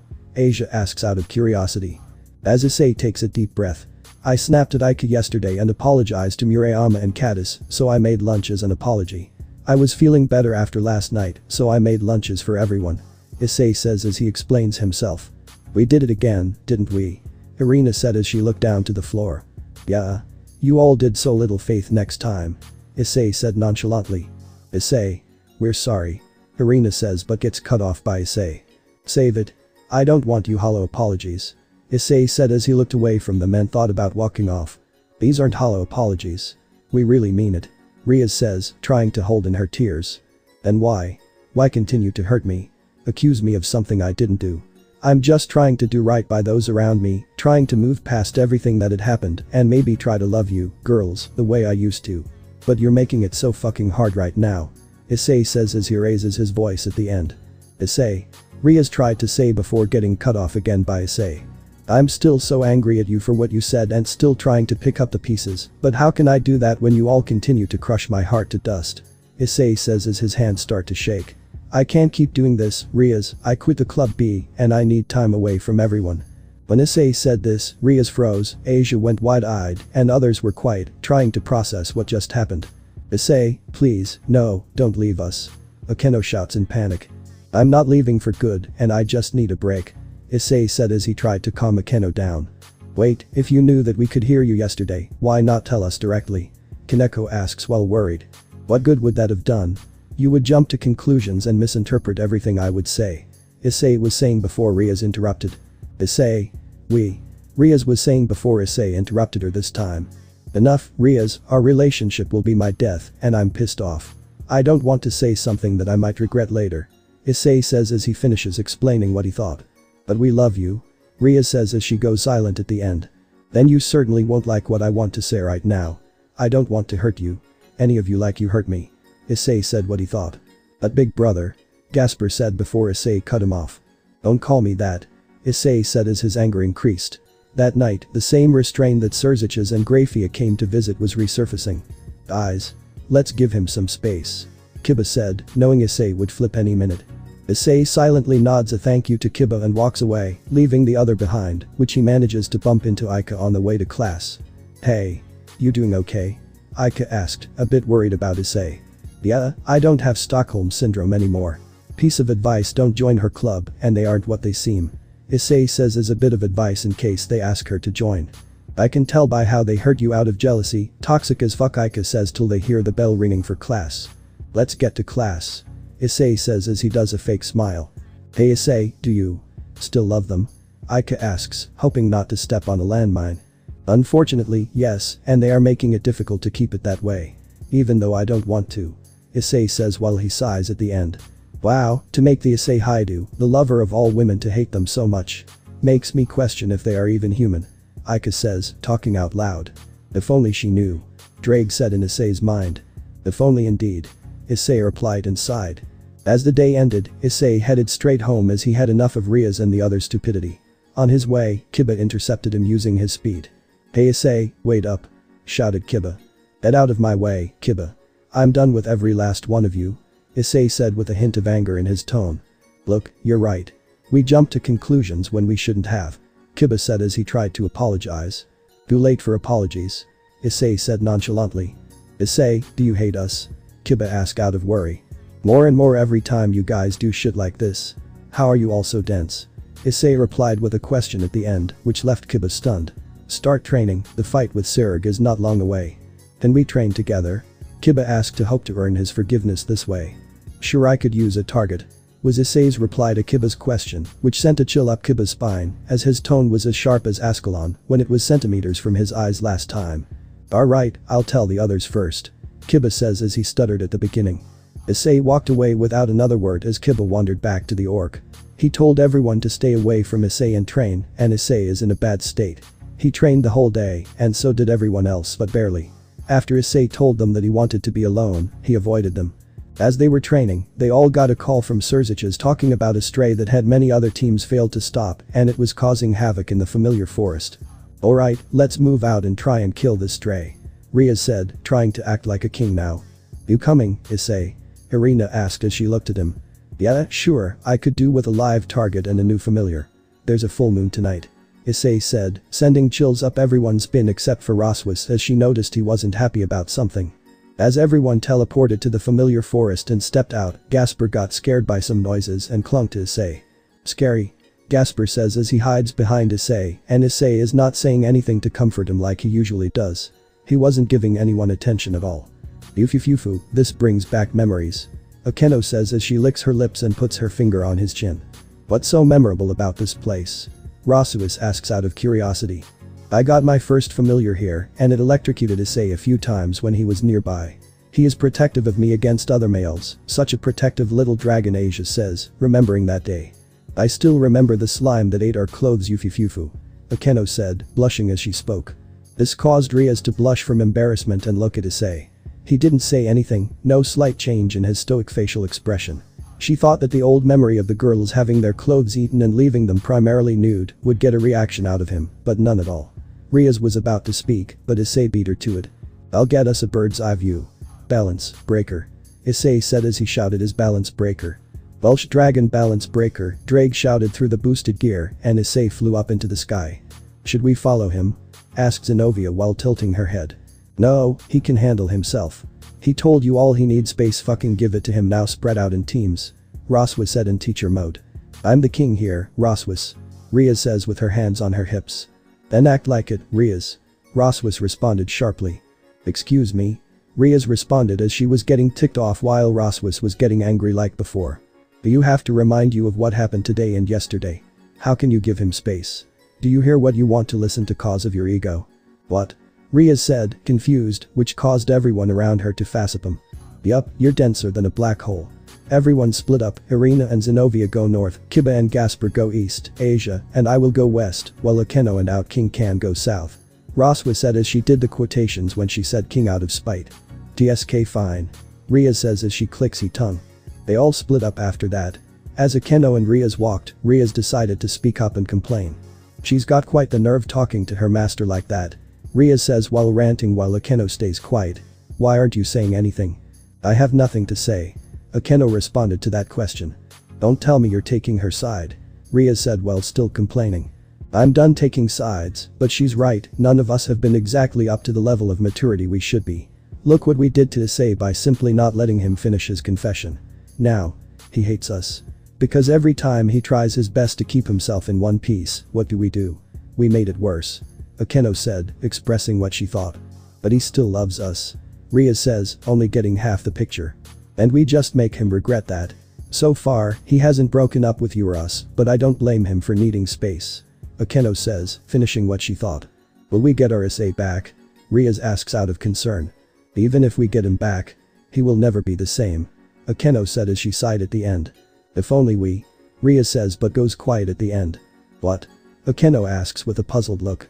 I have an idea. Riaz says as she does her usual mischief grin and whispers it into Akeno's ear. Riaz, it's a bad idea. Akeno said as she gasped at the beginning. Not if we do it at the right time. Let's take some time to convince the others, and when Issei calms down, we execute the plan. Riaz said with determination. Well, if the old Issei is still in there somewhere, then it might. Akeno said as she pondered on that thought. Come on, and he won't be able to resist. We're going to go through with it. Riaz said with fire in her eyes. I guess it's worth a shot.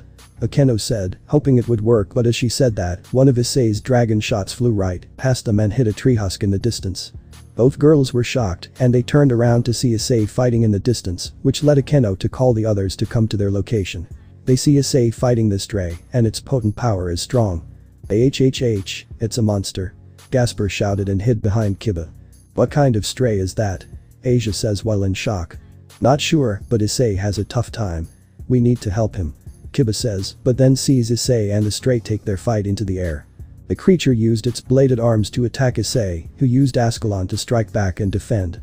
His armor promotions weren't of much help in the air, as his knight armor is thin and has little defense. His rook has the defense but is slow, while this creature has both speed and defense despite its thin body. Issei Bishop's promotion has long-range attack abilities, but needs to anchor itself to fire its twin cannons, so he would be an easy target.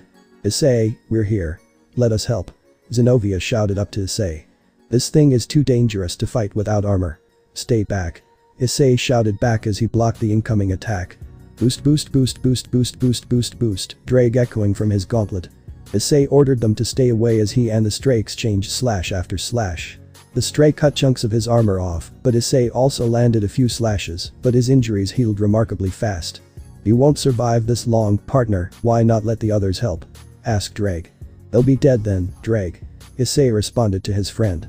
Then suddenly, the stray disappeared from his sight, only for it to reappear behind him and land a hit on his shoulder, exposing it. Ah! Issei shouted in pain. Issei! Everyone shouted in panic.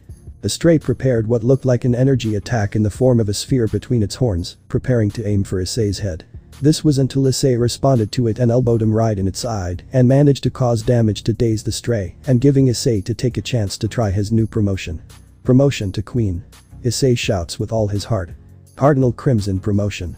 Drake shouted out of his gauntlet. Issei's armor was promoted to its new queen form. His armor was the usual red and golden with the iconic green gems, but the twin cannons were on his back. His dragon wings looked like they were made of red light with golden dragons on each wing. His armor didn't look that much different appearance-wise, but the power it was giving off was no joke.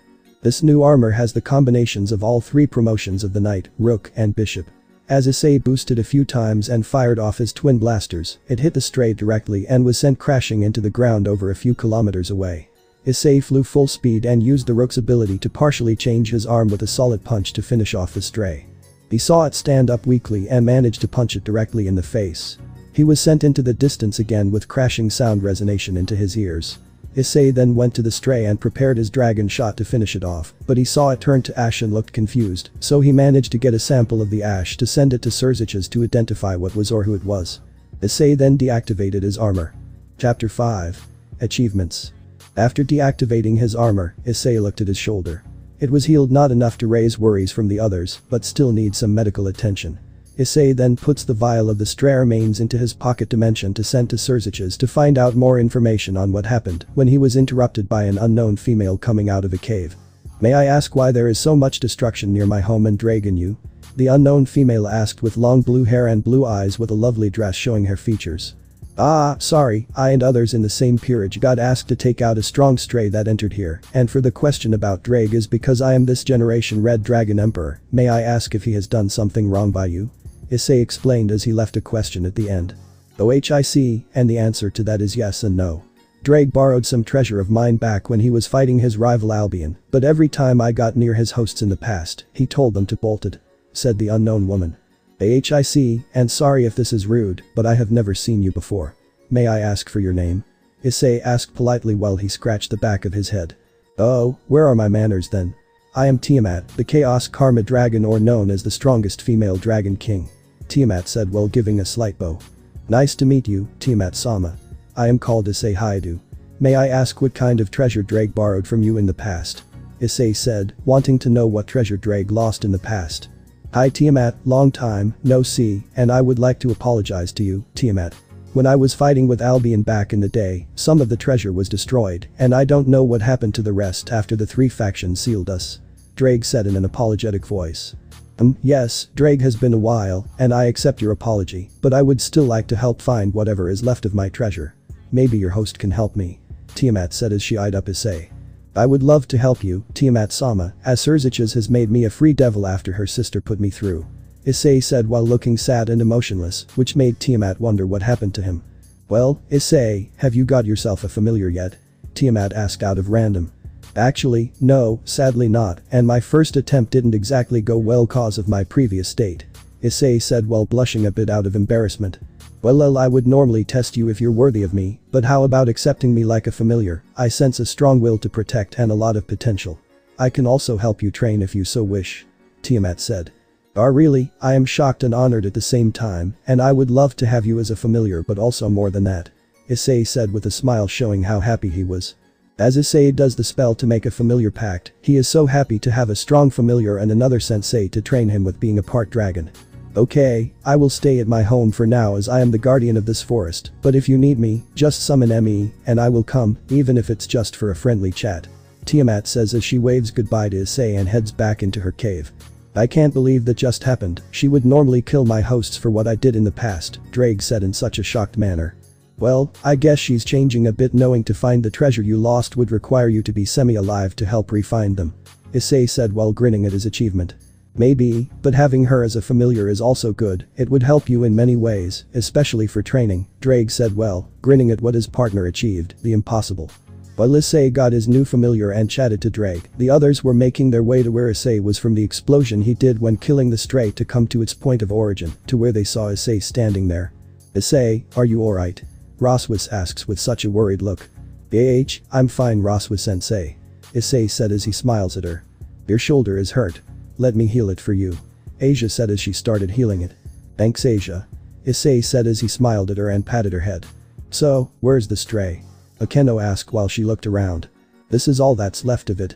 I put it in a vial as the way it disappeared into ash was weird, so I thought it could be sent to Surzich's to pass it to the right area to get it looked at," Issei said as he showed her the vial of ash remains.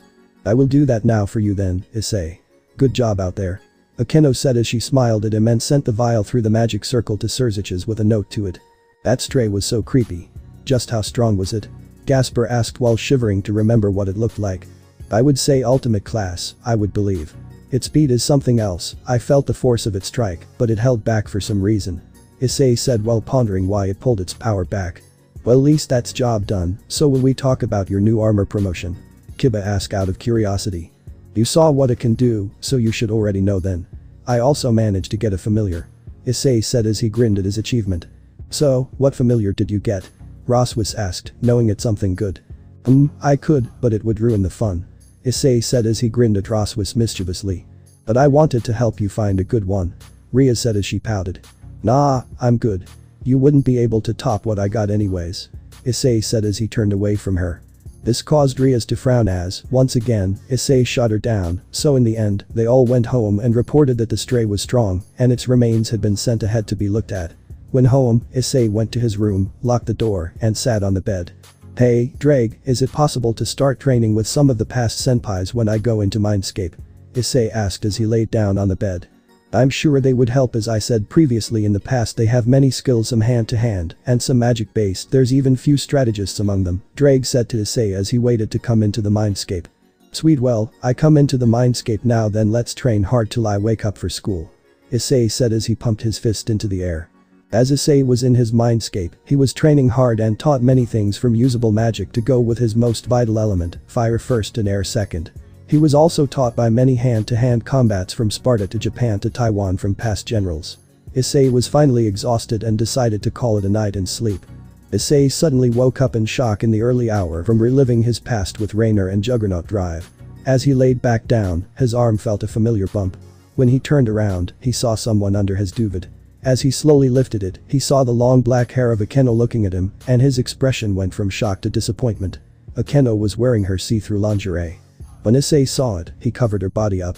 Oh, it's you. Issei said nonchalantly. You look disappointed. Akeno said while looking sad.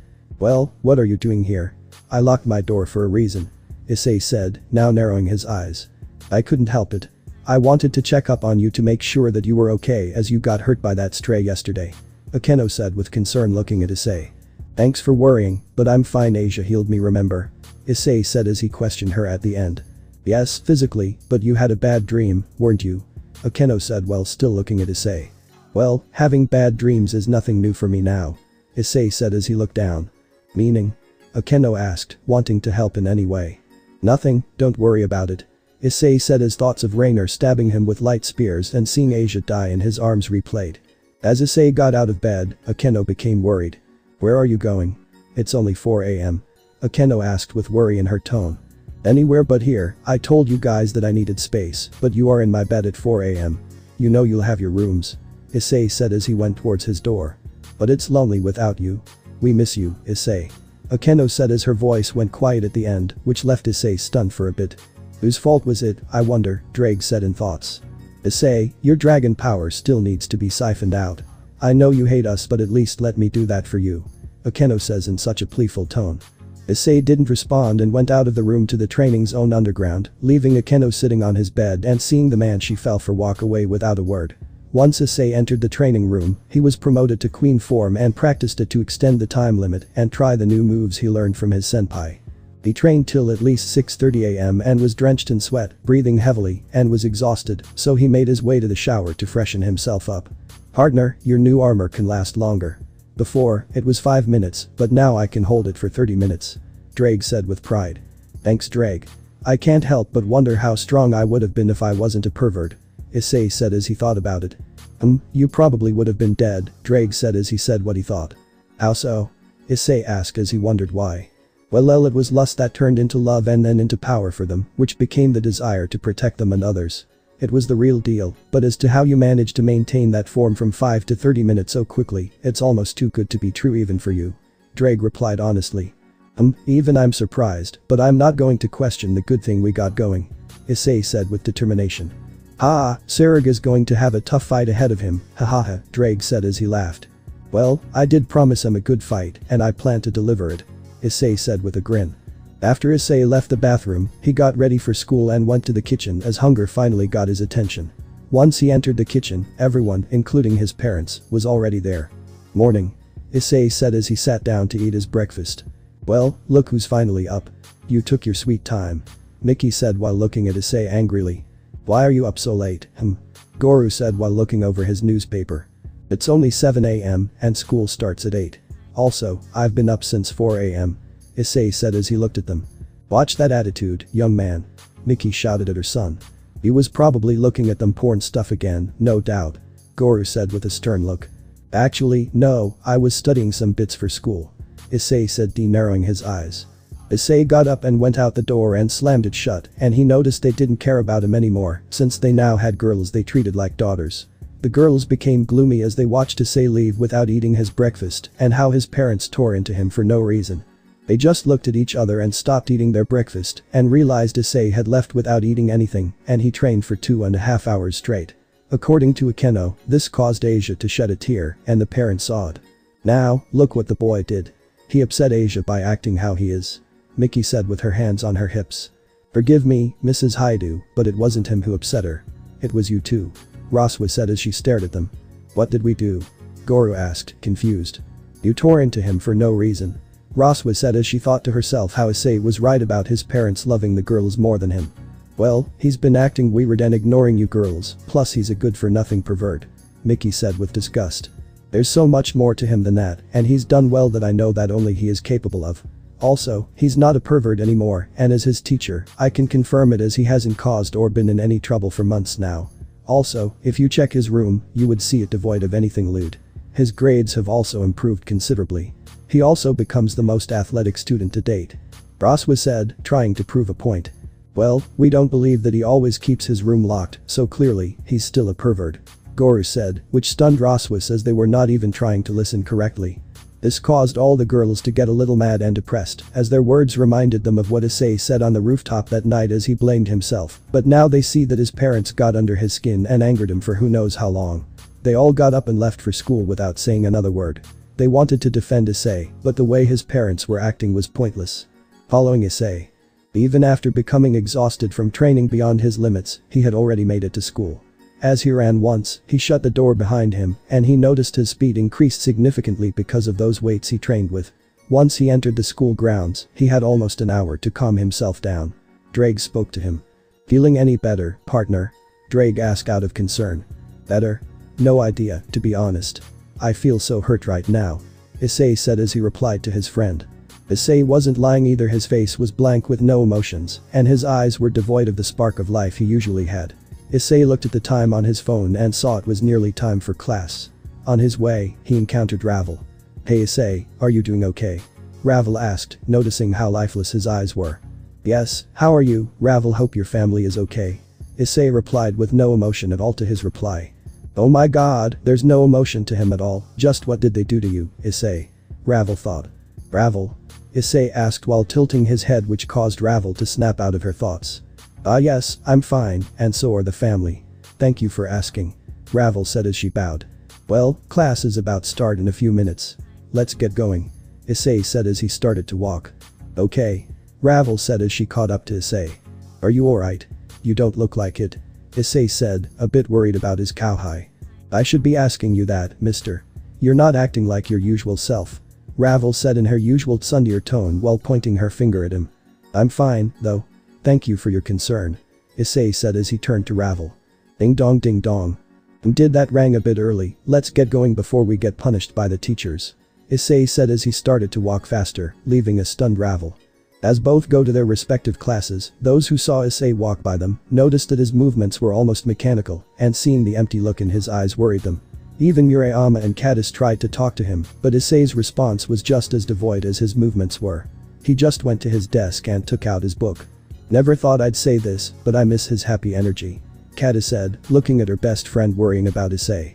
Whatever happened to him after that lunch together, I don't think he deserved it.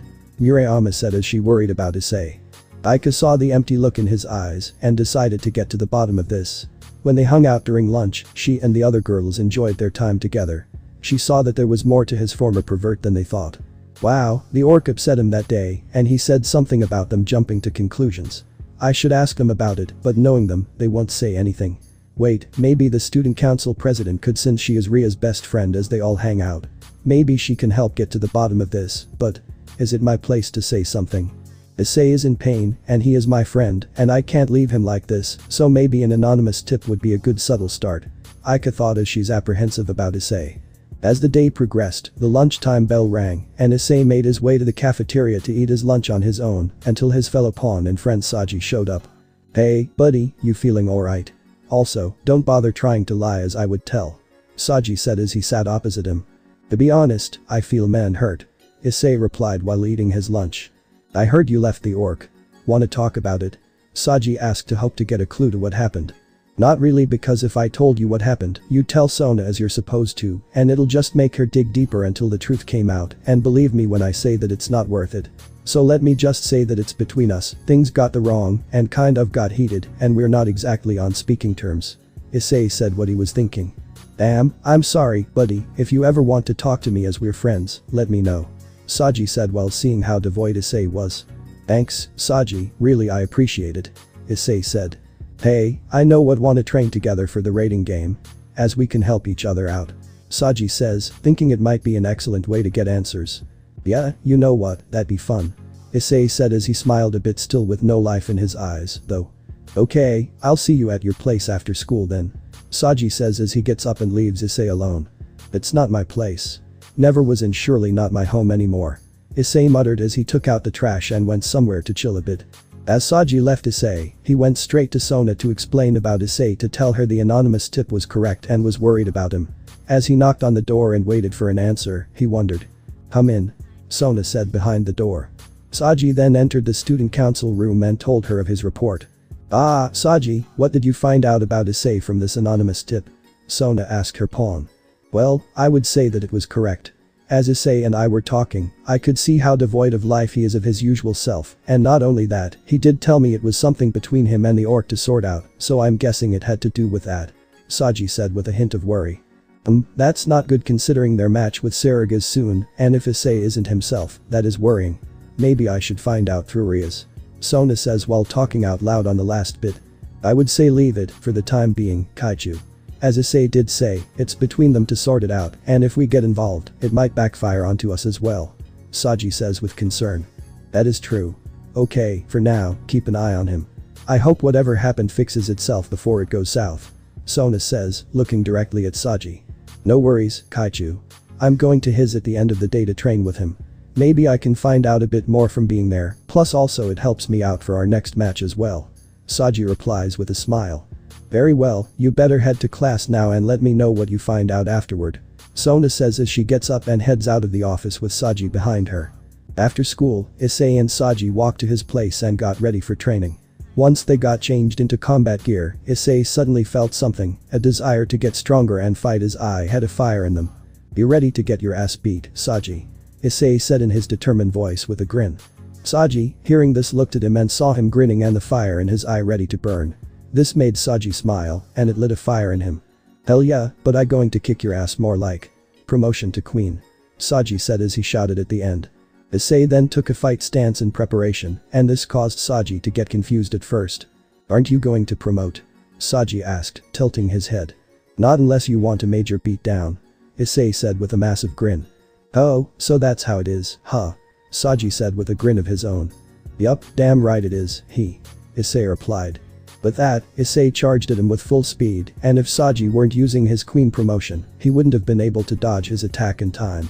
Saji then used his absorption line to ensnare Issei, but managed to move out of the way, to which he grabbed onto the line and tossed Saji over to the side.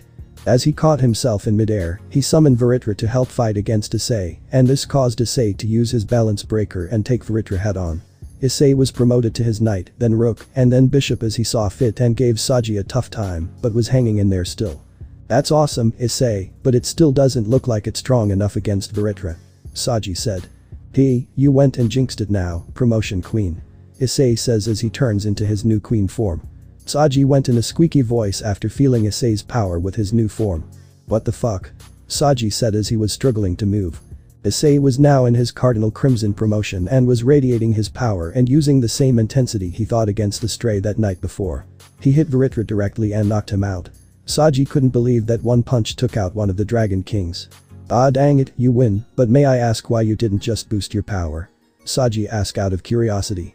Well, you brought out the dragon within, so I had to get serious, and boosting my power and my balance breaker wasn't going to cut it, but honestly, you have gotten strong. Issei said as he powers down from his balance breaker forms. Likewise, so tell me, when did you get so ripped? Saji asked as he could see Issei's muscles through his shirt. I use weights and a strong workout regimen without using my sacred gear. The strong I am in base form, the stronger my balance breaker and promotions would be. Oh, and speaking of which, don't tell anyone about my queen form. I'm saving it for Serg. Issei says with a grin. That's a given, and I believe Serg would love this surprise. He is proud that you have trained so far to fulfill your promise to him. Got any extra weights? Saji says he wants to train generally with Issei. Sure, it helps you get in tip-top shape, even might get the girls peeping on you, haha. Issei said as he laughed. Haha, I like the sound of that, but I want to impress and prefer guys with brains over brawn. Saji said as he laughed. Honestly, both are equally important, and you used the absorption line to not only restrict my movements, but to take away any power I had, so you have both brain and brawn, since you made me use my trump card almost immediately. Issei says as he gives weights to Saji. Now, let's get to training those muscles. Right. Saji shouted as he wore the weights. Since then, both Saji and Issei would train together day and night. This made Kiba and Gasper feel replaced, but this also made Sona and her peerage notice how close the boys got training hard together, but whenever Issei was alone, he felt hurt and sad. The girls finally gave Issei some space, and little by little, he showed more emotions around people. And he ignored his parents whenever they started to belittle him, but would leave the room when they did it in front of people. Their true feelings about their son were laid bare now that they have the daughters they always wanted. This made Issei sometimes barricade his bedroom door and shut the windows to stop anyone from coming in. Chapter 6. Realization of the truth. As Issei was having bad thoughts from his latest encounters with his parents belittling him, he had an urge to summon Ascalon to kill himself, which ended up with Drake pulling him into his mindscape to comfort him to calm him down to such a degree. It's getting worse, Drake thought. Hey Drake, I'm sorry, by the way. Issei said to his partner and friend. What for Issei? Drake asked, confused. For you being stuck in this gear and with me as a host, I'm forced to use your power again and again just like those before me, and please forgive me.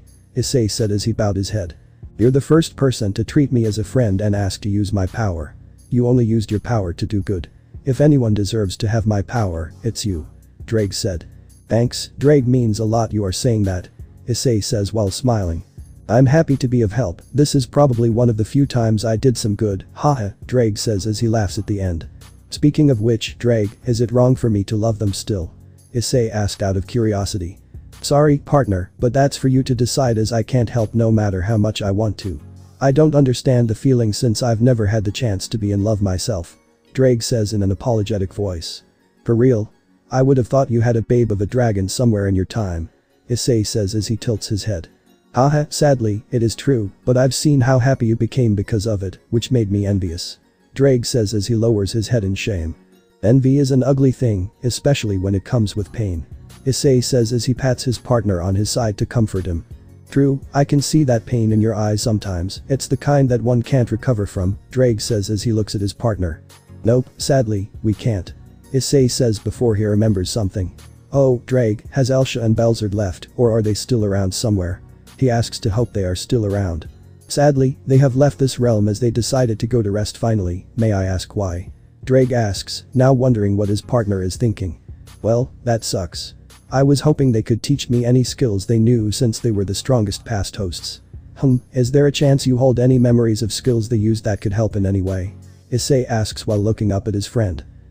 I should be able to since all their memories get stored in my gear, Drake says as he gets up and looks through something which only he can see. Sweet, hopefully, can find something beneficial, maybe some hand-to-hand techniques or magic skills. Issei says to himself, but Drake hears him and smirks. I've managed to locate the memories partner. Their weapons of choice is also interesting as Elsha was able to hold Hoffend, which is a weapon of choice from the Asgardian god Heimdall, and Belzard had two of original weapons of King Arthur that were never found, which I also found the location of as Belzard knew his time was coming, he hid them with a seal in the least expect place, Drake says with a grin. Wow, I heard about Hoffend from the Roswis when she talked about Asgard. Wonder if I can hold it but other King Arthur weapons, I thought he only had two, which were Excalibur and Caliburn. Issei says as he tilts his head. Well, in theory to certain parts but had 6 weapons of choice, which are Excalibur, Caliburn, Clarent, Cernwenin, Pridwen, and Rongmiant, Drake explains to Issei. Wow, so what are the other weapons? Issei asks out of curiosity. Well, Clarent was known as the Sword of Peace, till Arthur's son stole it and killed Arthur with it, so it became known as the Coward's Blade. Crinwenin is Arthur's dagger, which helps him blend into the shadows, so to speak. Pridwin was a shield which can withstand any attack, and last of not least Rongmiant is Arthur's spear, which is just as deadly as his swords, which can cut anything in half. Brage says as he remembers his days with Arthur and Merlin. Wow, so I can use their past knowledge of how they use their weapons and maybe use them with Ascalon, but it would be cool if we can retrieve Arthur's spear and shield and maybe fuse them into the armor. As we did with Ascalon. Issei says while thinking out loud. Ahahaha, only you be able to think like that, but yes, it'd be nice to be able to retrieve them, and since you're a free devil now maybe be able to make it easier to go search for them, but I would suggest someone come with as either a backup or good at communicating for information. Drake says he giggles to his comment. Hey, that's rude. Are you saying I'm bad at communicating? Issei says as he pouts. Not at all, the partner just sometimes you jump in head first without having a plan, Drake says with a smirk. Fine, I let you have that one. If I take someone with me, it probably is either Roswis or Ravel, but be more Ravel as others become suspicious if I take Roswis with me, plus Ria's no doubt would refuse to be how she is a current. Issei said as he explains. I agree Ravel would probably be a better choice as 1 the Redeed has no domain over her and 2 she quite clever in such a way, Drake says as he agrees with Issei. Not only that, I will be able to spend some time with her as I know she's worried about me since that incident, plus she has been put as my manager from the show in a way, haha. Issei says as he laughs at the end. Well, let's watch these past clips and see what I can learn from them before I wake up for school. Issei says with a smile. Okay, partner, Sarag is defiantly not going to know what hits him yufufufu, Drake says as he giggles at the end. As Issei was learning in his mindscape, he didn't notice his door being unlocked and a particular angel creeping in and sitting next to Issei saw him sweating a bit like he was in a nightmare. Irina puts her hand on Issei to hopefully calm him down, but instead makes him panic and fall off his bed, with his breathing becoming fast and shallow due to the fear of it being so sudden. I'm sorry, I didn't mean to scare you, Issei. Irina says as she bows in a sorrowful manner as she feels bad for scaring him. As Issei calms himself down, he sat up straight and looked at Irina. It's fine, just don't sneak up next time. Issei says as he sighs at the end. Right, sorry about that. Irina says again, bowing. So, what's up? Do you need something? Issei says, tilting his head. Right, not going to lie. I need your forgiveness. We all do. I know you said you need space, and I know I'm selfish asking for this, but please forgive us. Irina says as she has her head still lowered but sniffing, trying not to cry. Look, I want to forgive you all, but you are making it so hard as none of you are letting me figure out how to forgive you all as you're rushing, and as you know, I'm not in a good place right now. Issei says as he told her the truth. Only reason we keep asking is cause we can't keep seeing you in such pain. Irina says, tears starting to come down her face. Then don't look, just let me have some time and not rush it, please, as a friend you know and love as you know how I'm like with grudges. Issei says as he wipes Irina's tears off her face. Okay, Issei, I'll leave. Breakfast will be ready soon if you like to join us. Irina says as she gets up and goes towards the door. Thanks, but I am not going to school today. I'm not feeling good at the moment. Issei says as he gets up. Okay, again, I'm sorry, and I'll speak to you later, maybe. Irina says in hope. Maybe yes, if I'm up now, hurry up. You don't want a bad attendance added now. Issei says as he makes the show motion with his hands to make her laugh. Okay. Irina says as she closes Issei's door. Issei was basically in his room most of the day to catch up on sleep since he was drained. As he opened his door to head downstairs to grab something to eat, his parents ran into him. Where have you been all day? Nikki says with hands on her hips with an angry look. It's already near the end of school, and now you're coming down. We saw Irina come down for breakfast alone, and we still don't know what they see in you. Goru says as he also looks angry.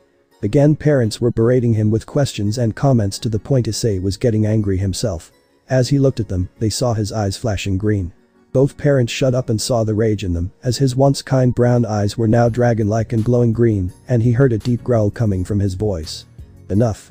Issei shouts in his rage, which now shows a silhouette of the red dragon with green eyes right behind him.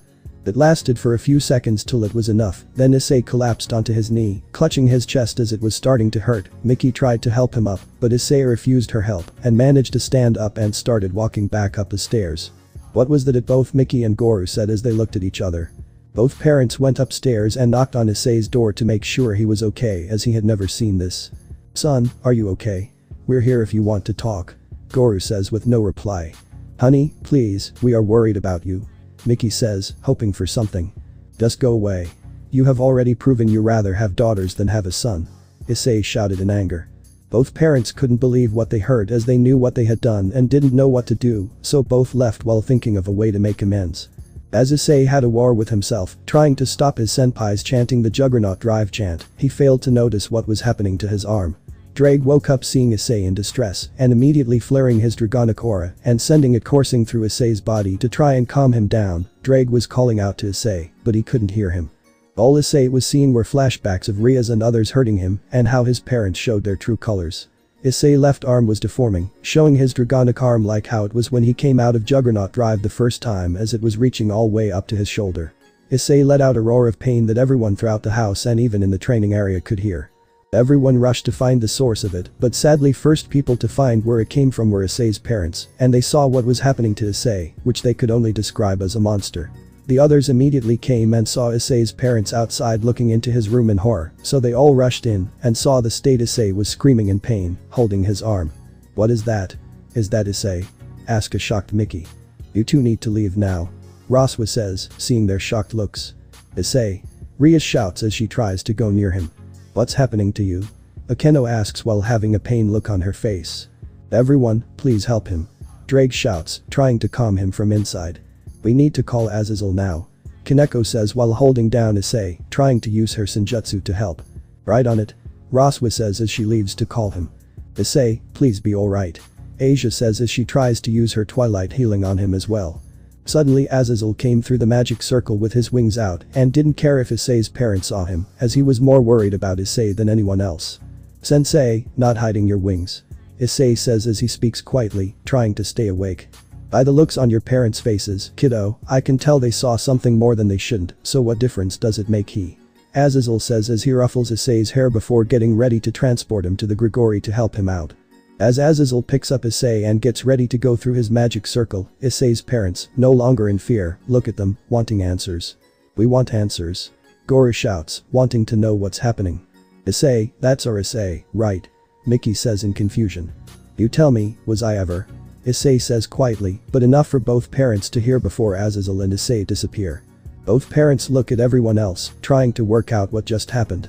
We like some answers, please. What's happened to our Issei? Goro asks with a sad look.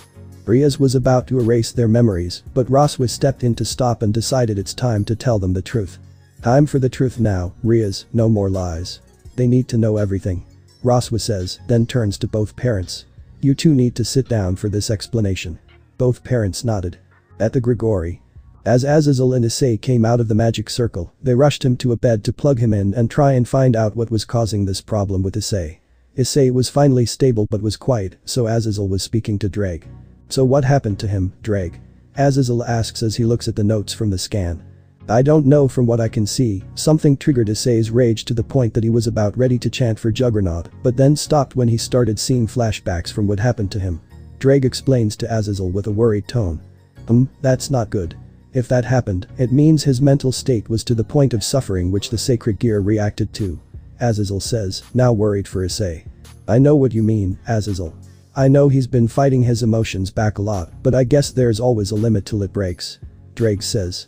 But there is sadly, well, at least, he's resting now, and hopefully we can sort his arm out back to normal. Azazel says as he gets up to leave. Azazel, thanks for being there for him, he looks up to you a lot, Drake says. No worries, Drake, to be honest, I see him as a son myself. Azazel says as he smiles and then leaves. Back at Haigu residence. Both Issei's parents were finally told the truth about everything and explained that everyone there was a devil apart from Irina, who was an angel. They showed them their wings respectfully and did a bit of magic to prove that they were telling the truth. They explained how Issei was a former pawn, fallen angels explained about sacred gears, and how they used magic to make them forget as they were seeing clues to the supernatural, which was the easy bit, but now was the complicated explanation. They started telling why Issei was attacked, then reincarnated into a devil, then having to fight the fallen angels, then fighting Riser and the Cadre Kakabeel, then the Juggernaut drive after he thought Asia was gone once more, then how to stop Loki, Vali, the hero faction and saving Yasaka. Still, none of that broke him as much as they explained about the interrupted confession, which leads to all of this. To which he left Orc and cleared all the porn-related stuff out of his room. Issei's parents couldn't believe it as it was so much to take in, his mother started crying, and his father just looked down at his feet in shame. Now I see why you girls love him so. He's not just some pervert but a real man, he went through all that in just a few months, and he barely had a choice in any of it. Guru said as he comforted his wife, who couldn't speak due to her sobbing this whole time. Just a while back, Issei, Azazel, and I were on the rooftop, and what he said broke our hearts. What did he say? Guru asks out of curiosity. The reason he wanted many loving partners was because he wanted some real love and to give you all the daughters you always wanted. His pervertedness was just a disguise which was rooted so deeply that he couldn't tell the difference between them. Roswa said as she wiped her tears that were forming. This whole time, we were disappointed in him for being born a boy instead. God gave us such a kind, caring, and strong boy who saved everyone several times over. Guru says as he puts his hands on his head in shame. His heart is like a scarce gem, it may look like any other, but once you look past it, it's so priceless as it'll bring you so much joy just by knowing that it exists, and you're one of those who saw it with your own eyes. Roswa says while smiling. He made our peerage come into a true family. Kiba says as he smiles. Suddenly Riaz immediately bowed down in front of both parents with her hands and knees and head on the ground, which was the ultimate symbol of apology in Japan. Please forgive me for what I have done to Issei. Riaz says, showing her mistake. It's him. You need to ask for forgiveness, and so do we now. Guru says as Mickey nods in agreement. But that, Riaz broke down, as did the other. They just sat on the floor while Roswa sat on the bed and looked at all the clay sculptures that Issei made and smiled as she saw one of her in her Valkyrie outfit. Time skip. Issei was cold for nearly 2 weeks after he collapsed from low energy. His arm and boosted gear were back to normal, but he still felt drained. As Issei slowly started to wake up, his vision was blurry, and lucky Azazel was there to see how he was doing. Wow, you scared us there for a bit. Azazel says, concerned but relieved. Huh, is that you, God? Issei says as still trying to focus. The FFT hahaha, no, kiddo, it's just me. Azazel says while in a laughing fit. Huh, Azazel. Where am I? Issei asks, confused about what's going on. Bingo, kiddo, you were out like a light. Azazel says as he finishes doing his checks. Speaking of lights, please turn it off. It's hurting my eyes. Issei says as he tries to cover them up. Without Azazel turning the lights off and opening the window to let fresh air in, a full moon showed its beauty within the distance in the clear night sky. Ah, that's better, thanks Azazel. It's already helping. Issei says as he smiles. So Issei, you were out for a while. Azazel says in a worried tone. How long was I out for? Issei asks, now worried. Half a month, you were like comatose. Azazel says seriously. What? Issei was stunned and then shouted as he realized what Azazel had said. He was in a coma for 2 weeks, kiddo. Azazel says. How did that happen? I can only vaguely remember what happened. Issei said as he sat on the bed to get comfy. Well, what Drake and I were guessing was you had a major emotion breakdown which reacted with your sacred gear to the point it was like how it was when you came out of Juggernaut Drive that time. Azazel explained. Damn, did anyone else see what condition I was in? Issei asked, a bit worried. Yes, unfortunately, Surziches and Grafia saw it when they came to visit you. Azazel said seriously. Fuck. Issei shouted as he held his head with his hands in panic. It gets worse, though. Azazel says while looking at Issei. How much worse can it get? Issei asked, dreading what he was going to find out. Due to the condition you went into, your body temperature started to fluctuate in fever conditions and had to bring in a lot of phoenix tears to try and get your temperature stable. Azazel says, still staring at Issei. Who brought in the phoenix tears? Issei asks, hoping it wasn't who he thought it'd be. Bravel brought them personally. Azazel said. I wish no one saw me like that. Issei said as he sighed. It was inevitable when many phoenix tears are ordered in an emergency, 1 or 2 members of the Phoenix clan would personally see to the delivery. Surziches, Grafia and Ravel were horrified at what happened to you and begged me for answers. Azazel said, looking down at the floor this time as it was hard for him. What did you tell them? Issei asks out of curiosity. I told them that you had a major panic attack to something that made your sacred gear go out of control and react as similar to how you were when you came out of Juggernaut Drive, though the Phoenix tears helped out a bit to bring it back to stable control. Of course, it did take you a while to come out of the coma, as I'm guessing it used all your stamina and energy. Azazel says straight-faced to Issei. Well, that's a shock, but then again, I can understand it since what happened before I had the breakdown. Issei says as he looks down at himself. Well, we'll talk about that later if you like. Azazel says as he pats Issei's shoulder to comfort him. Yeah, anyway, how did Surziches and Grafia know about me in my current condition? Issei asks out of curiosity. Well, the day after you slipped into your coma, they went to your place to visit you and see if the others didn't cause more damage to you, but since they couldn't find you, they asked Roswis, and she told them you're with me. They sudden rushed right over, and their timing was horrible as they saw what state you were in. Azazel says while shrugging. Issei said as he's progressing what Azazel said.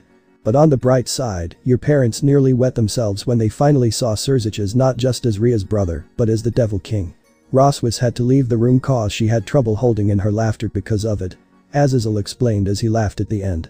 Haha, I never expected that from Roswis sensei. By the way, does she and others know about me being out cold for this long? Issei asked, now worried. Yes, I told her, but only her as I didn't want the others to come rushing in like a storm and make it uncomfortable when you did wake up. Azazel says as he explains. I should do something for her as a thank you. Issei says while talking out loud, which makes Azazel smirk. Well, she's currently making the others train super hard for the rating game. Azazel said. Oh yeah, that's right, we have a rating game in 2 weeks. Issei said as he perked up. Bad idea, kiddo, you need to rest, and we need to make sure everything is stable again. Azazel says in his teacher dad mode. I can't, I promised him a fight, and I won't go back on my word. Issei said with determination. We could delay the match. Azazel said, trying to reason with him. No, that would cause so much trouble just because of me, as I know many people are looking forward to it. Issei said, staring at Azazel. Haha, still selfless even after everything you went through, kiddo. Azazel says as he laughs. Well, I made a promise to myself years ago, and that is I refuse to be just like everyone else. Issei said while smiling. That's admirable, but we don't know what will happen if you fight as we don't want the same thing to happen again during the match. Azazel said as he explained himself.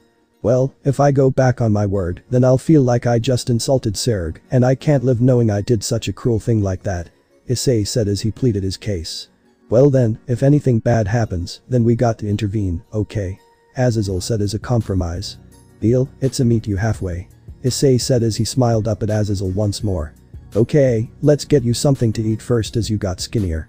Azazel said as he got up. Once Issei and Azazel left his room and then sat down in the cafeteria to have some food, then Serziches, Grafia, Ravel, and Roswis came to visit him to see how he was doing and make sure they got anything for him. Drake also woke up after a while, feeling that things were getting back to normal. You had us worried, Issei. Roswis said as she tried to hold back her tears. It's good to see you that you're awoken, partner. Drake says as he smiles. Sorry, everyone, and thanks for the support. I already feel better because of it. Issei says as he smiles at them with such warmth. Are we going to ignore the issues? Grafia said in her usual stoic look, but had a hint of concern in it. Not at all, Issei.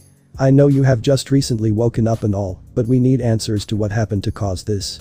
Serziches said out of worry. I understand Serziches, but I only remember bits of it, sadly. It was when I was woken up when Irina was in my room asking for forgiveness, and I told her I wasn't ready but needed more time, but the main thing is I wasn't harsh, I did it in a comforting way. She then asked if I was coming down for breakfast as it would be ready soon, but I declined as I wasn't feeling well. After she left, I fell back to sleep. Still, after I woke up and went downstairs to grab something, I got ambushed by my parents, asking why I had not been down, etc. It started hurting my chest like my heart was going to explode, say I kind of went dragonic voice and said enough and collapsed. Then once I had gotten myself back up, I went back into my room and started having a panic attack after that, I didn't remember. Issei explains himself as he looks down afterwards. Chapter 7. Focusing on Serg. Once Roswis and Ravel left, only Serziches, Grafia and Azazel were left to talk to him. Issei wanted to ask a question about the stray attack as it puzzled him. The Serziches, have you found any clue about who that stray was that we attacked in the familiar forest? Issei asks out of curiosity. Sadly, no identity came up on our system, but we did notice a lot of things that didn't make sense. Serziches says. Why do you ask, Issei? Well, it was weird as it cut me. It felt like my energy spiked but disappeared, so I wondered if it transferred something to me like to affect my sacred gear, maybe. Issei says while explaining his thoughts. Maybe you did start having unusual signs after battling it, even though it didn't help with what happened. Azazel said as he chimed into the conversation. So, what are you thinking, Issei? Serziches asks, wondering what the boy thought. Well, if it affected my sacred gear to be more sensitive to my emotions, there's got to be a way to control it. I'm guessing it's unstable my magic reserves, maybe. Issei said what was on his mind. Well, would explain how unusual it was, but then again, to make your arm return to how it was when you came out of Juggernaut Drive, they must be some of your DNA mixed into that stray like an experiment. Azazel said, now serious. Right, that is problematic, Azazel. If I send you the results and the sample, would you like to test your theory? Surzicha said with concern. Yeah, no problem. If it is that, then we will have a problem, cause imagine if they have released more, which could be even more powerful or even worse, able to adapt it for them to use that power. Azazel says, getting up from his seat in panic. Right, that's not good at all. I get it sent to you ASAP. Surzicha said as he nodded to Grafia. Okay, Issei, we are going to go now, but please don't push yourself too hard, and we will check up on you. Grafia said as she bent down and hugged him before she and Surzicha disappeared. Right, kiddo, what are you planning to do now? Azazel asks while looking down at Issei. Well, I would like to go back into training as soon as possible, but if what I thought is true with your theory, then I'm going to meditate and talk to Drake to find a way to counter this problem. Issei said with determination. Well, rest in your room for tonight, then tomorrow we head back to yours and do small training if you like. Azazel said, impressed with their new thinking of Issei. As Issei got up and left with Azazel to go back to his room and go their separate ways, Issei then laid on his bed and got into a position to meditate and talk to his friend and partner. Hey partner, how can I help you today in here? Drake says in his mindscape. Drake, did you hear what we thought the problem was to spike the sacred gear? Issei asks out of curiosity. Yes, I did, and I would agree something like that could affect the state with a confliction, so I'm guessing we are going to find a way to outdo to this power source. Drake asks, looking down at his partner. Exactly, I have a crazy idea. To be honest, you know how my energy spiked when I sacrificed my arm back in the day? Issei asks. Yeah, but I don't know if that would help again. Drake questioned the logic. Well, my thought, is it possible to use some of the magic from my evil pieces to absorb its energy and also turn me into a dragon to be able to stabilize it? Issei asks a good question. That could be possible, but are you sure about this partner, as you would lose whatever humanity you have left? Drake asks, making sure he understands the risk. Yes, I'm positive, and I wouldn't lose it, cause it's me we are talking about, the person who makes the impossible possible. Issei said with a smirk. Haha, I like that resolve. Okay, partner, let's begin. Just to warn you, when you wake up, your senses will be turned into that of a dragon, meaning the sight, smell, and thoughts will be quicker. Also, your strength and magic reserves will go even higher than you were original. The downside is that you'll be more affected to Dragonslayer weapons. Drake explains what will happen. Okay, partner, let's go and outsmart these bastards, thinking they can knock me down. Issei said with a massive grin. Issei then went to sleep while Drake was doing what Issei asked to try, and it worked. He borrowed enough power from his evil pieces to enhance his body and organs and absorb the new energy, disrupting his kai to the sacred gear. When it was the next day, Issei woke up to find his appearance had changed. He was 6'2" with a very muscular body but not overdone. His eyes went from brown to emerald, and his hair went from brown to brown with red highlights underneath. Whoa, my sense is like on overdrive, and I feel stronger. Issei said to himself. Morning partner, I see you noticed some of the changes, just to let you know it has succeeded. You are now pretty much a dragon hybrid, Drake said with pride. Sweet, means I need to get used to my senses and power. Oh, I know. I wonder if Tiamat or Tannen can help me with these. Issei asked. Yes, that is possible. Tiamat would help out being your familiar and also the strongest dragon king, Drake said, agreeing to what Issei was thinking. Right then, the first possible thing to do is contact her first, then do a bit of training somewhere before going home. Issei said with a smirk. Issei then contacts Tiamat through magic communication to see if she could help with the dragon side he is now. Hey, Tiamat, are you free to help train me in something? Issei asked through the communication circle. Sure, what would you want training in? Tiamat asked curiously.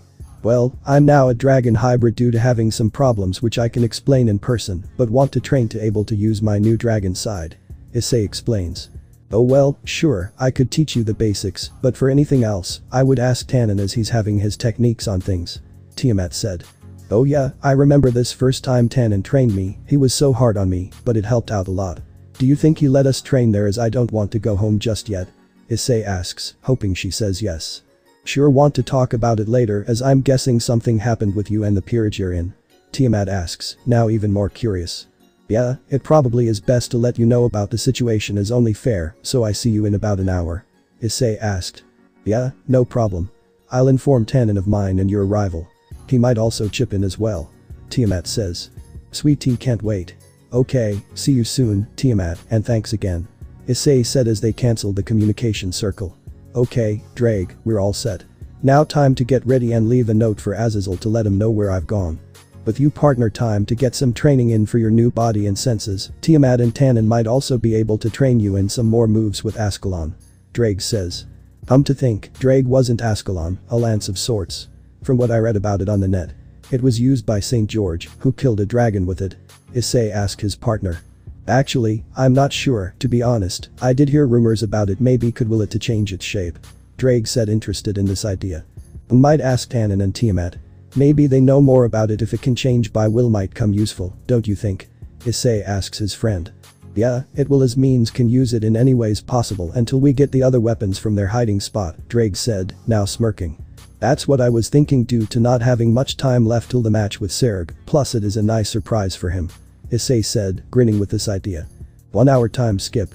An hour passed, and Issei was ready to go and meet Tiamat and Tannen to do some intense training, using the new dragon abilities he gained and try new strategies out. Right time to head out, partner. A note is left on the desk to let him know where I am, so if he needs to check on me, be easier for him. Issei said as he prepared to teleport to Tiamat. Issei then disappears through his magic circle to his destination, but it also alerts Azazel when he is making his way to Issei with Roswis. We need to go to Issei's room now. I just felt his magic flare up. Azazel said with concern. Right, I felt it too, hope nothing bad has happened to him. Roswis said, a bit worried.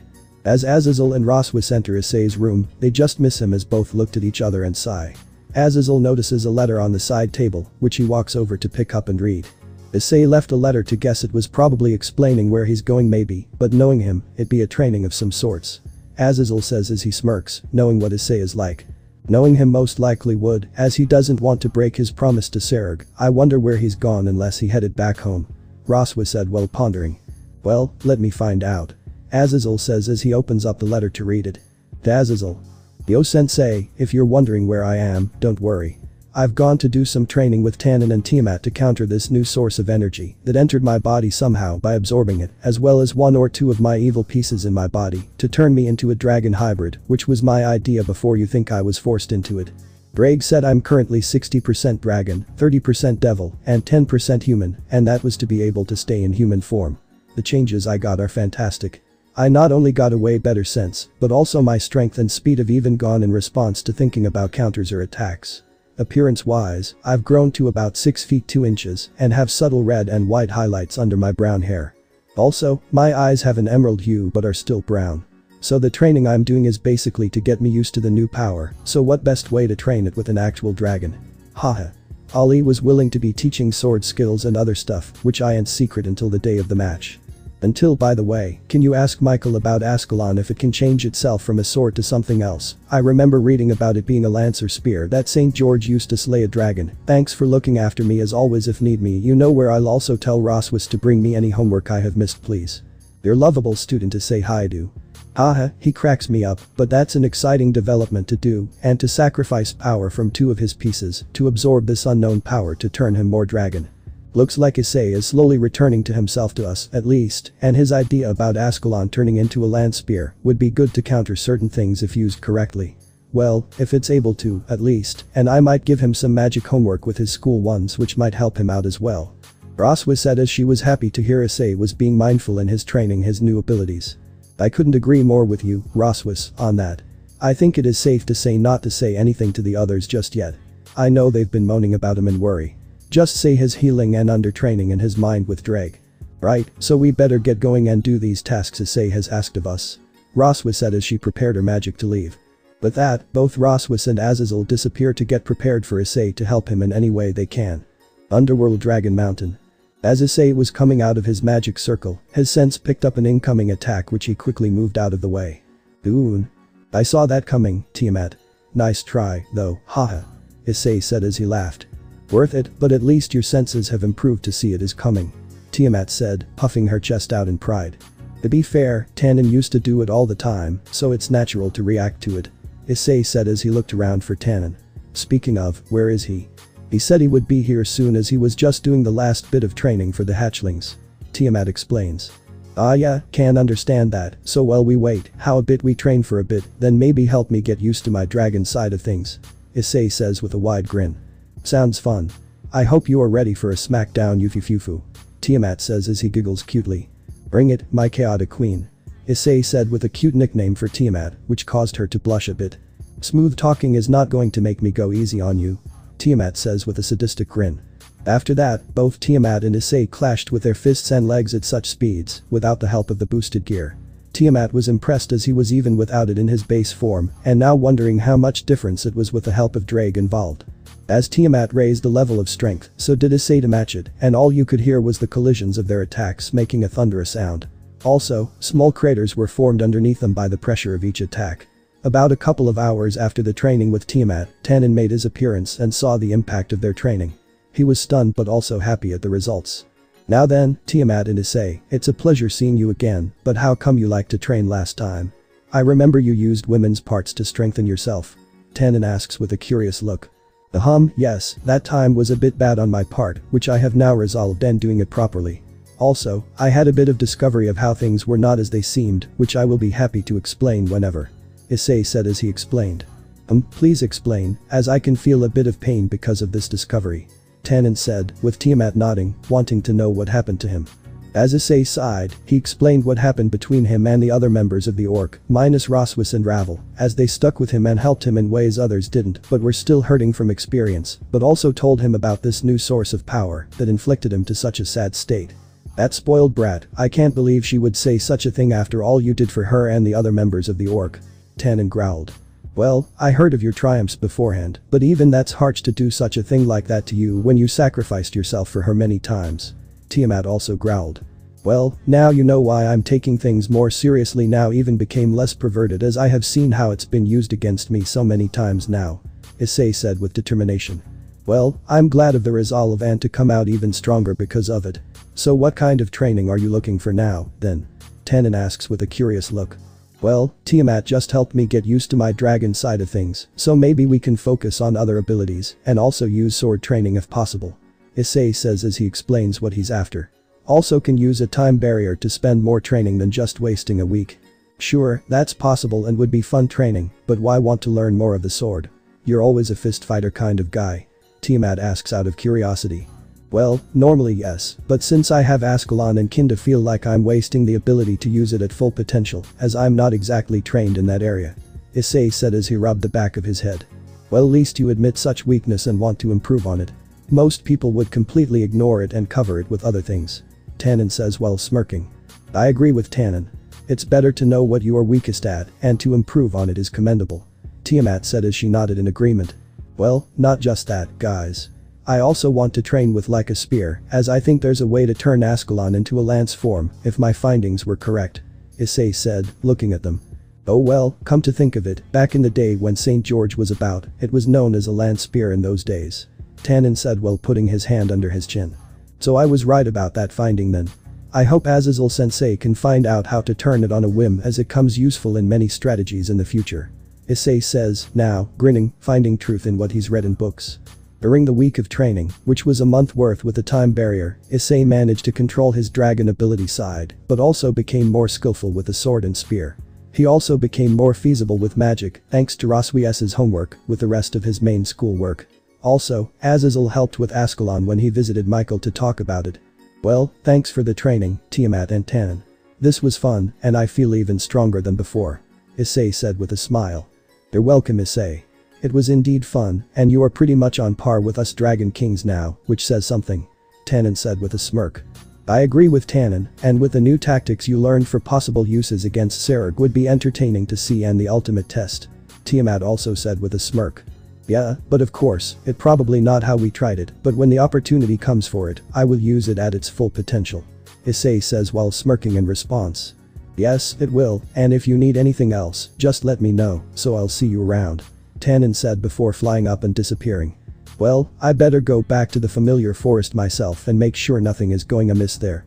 Also, if anything, just let me know, and I'll come right over. Tiamat says as she hugs Issei before disappearing into her magic circle to take her back home. Well, I now guess I better message Roswis and Azazel to let them know I am heading home. Issei said aloud. As Issei finished sending a message to Roswis and Azazel, he got his magic circle ready to head home and do whatever was left of his training and catch up with his friends. The Hayato residence. Roswis, Azazel, and the rest of the orc were currently in the living room watching past raiding games of Serg to devise a plan for all of Serg's peerages.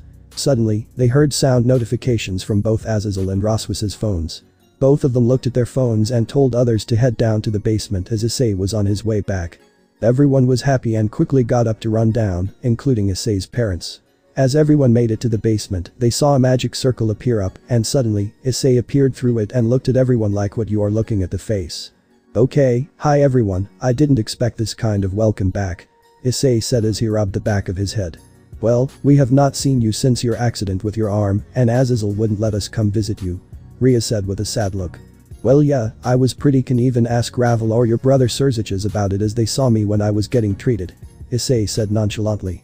"Well, at least you're better now, though, and a lot different," Akeno says while admiring his new look. "Well, had to do a lot of training and other things to counter this power that somehow enters my body," Issei said, shrugging his shoulders. "I can tell by the results now. I wonder how strong you have gotten," Azazel says while smirking. "Well, since we all here can train since we all got to fight Serg, it's time to see how all your training been going while I was away," Issei said as he looked at the rest of the orc. "What you mean all of us?" Kiba said as he tilted his head. "Well, all of you are against me as I'm the closest to strength as Serg, so it is a test, but to make it fair, I won't use any of my magic that I learned," Issei said as he got into a battle stance. "Oh, and Arena, take my parents out or put a barrier around so they don't get hurt." "No, Issei, we not leaving. I want to see the kind of man you become. We have been told the truth," Mickey said with a pleading look. "Issei, we're sorry for how we treated you and never tried to see what you've been going through. Please let us see how much you trained," Goru also said with a pleading look. "Fine, so be it, but be careful, Arena, make sure the barrier is strong, and Azazel, you might want to enhance it just in case, because if they hurt, I'll kick your ass," Issei says while smirking. "Alright, okay, will do," Arena says while stunned, suddenly creating the barrier with Azazel enhancing it with his magic. "No balance breaker?" Zenobia says in question, tilting his head. "Yeah, no balance breaker. I need to test my strength, so bring it," Issei said while doing the bring it signs with his hands while grinning. With that, everyone charged at him while his parents feared he might get hurt. Kiba, Zenobia, and Arena had swords in their hands, Akeno prepared her dragon lightning, Riaz used her POD, Roswis used multiple elemental spells, and all headed towards Issei. Issei suddenly moved with a boost of speed and disarmed Zenobia, broke Kiba's sword, and sent Arena's sword into the air. He then dodged both Riaz and Akeno's attacks, but Roswis's attacks made contact, but Issei came out of it unharmed. "That's pathetic. Stop holding back. That means you too, Gasper. Don't hide anymore. You have power, so use it as Serg won't give you an opportunity or enemies," Issei said while lighting all the group's determination. Gasper was in awe after watching Issei stop and avoid their attack so easily without laying a finger on them. Gasper then realized that Issei wasn't even using his sacred gear. When he saw this, he tried to freeze time, but as soon as he accessed his sacred gear, Issei disappeared, leaving a bewildered Gasper. "Huh? Where you go, senpai?" Gasper asks, confused. "You can stop time but are too slow to react," Issei said from behind Gasper. Once Gasper heard his voice behind him, he turned around to see Issei towering over him. He wasn't used to seeing Issei in this form, and Gasper suddenly looked down in defeat. "Gasper?" Issei said as he sighed. "So maybe speed isn't your thing yet. I have an idea. Vampires have super strength, right?" Gasper nodded but kept it down, not looking up at Issei. "They become stronger when they drink human blood or other creatures, correct?" Issei said with a question at the end. Gasper nodded again with that response, still not looking up at him. "Gasper, you have human blood in your veins. With your vampire strength, let it flow, don't hold back," Issei said, trying to encourage him. "But I'm too small to possess such strength. I don't even know if it's possible," Gasper said, now looking up at Issei. "Looks can be deceiving. Kaneko proved that every time I sparred with her, I lived to tell tales. I can handle what you can throw at me," Issei said, now head patting Gasper. "Oh okay," Gasper said in a stutter. "Right, dig deep inside, think of your body as one-of-kind sacred gear," Issei said, encouraging him even more. As everyone was watching, this made them happy at the sight. Despite the bad blood that happened, Issei still is helping Gasper become stronger. Gasper closed his eyes and concentrated as he felt his blood pumping through his body, then felt the power. Suddenly his muscle tone increased. Issei saw this and then promoted to Rook and entered his balance breaker. As soon as he crossed his arms, Gasper opened his eyes and threw a punch. It was a direct hit and pushed Issei back a few meters. The armor around his arms started to crack, and a few pieces fell off cause of the impact. Well done, Gasper, I'm proud of you. Issei said as he ruffled Gasper's hair. Thanks, big brother. Gasper said as he looked up at Issei with a smile. I'm glad I could help. Now all of you together again. Issei said as he looked at the rest of the group. Right. Everyone shouted as they got serious and didn't hold back and attacked with everything they got and were in sync. Chapter 8. Battle of True Kings. Day of the fated battle. The morning after the most intense training session and members train, Issei and the others were finally prepared for the raiding game with Serg.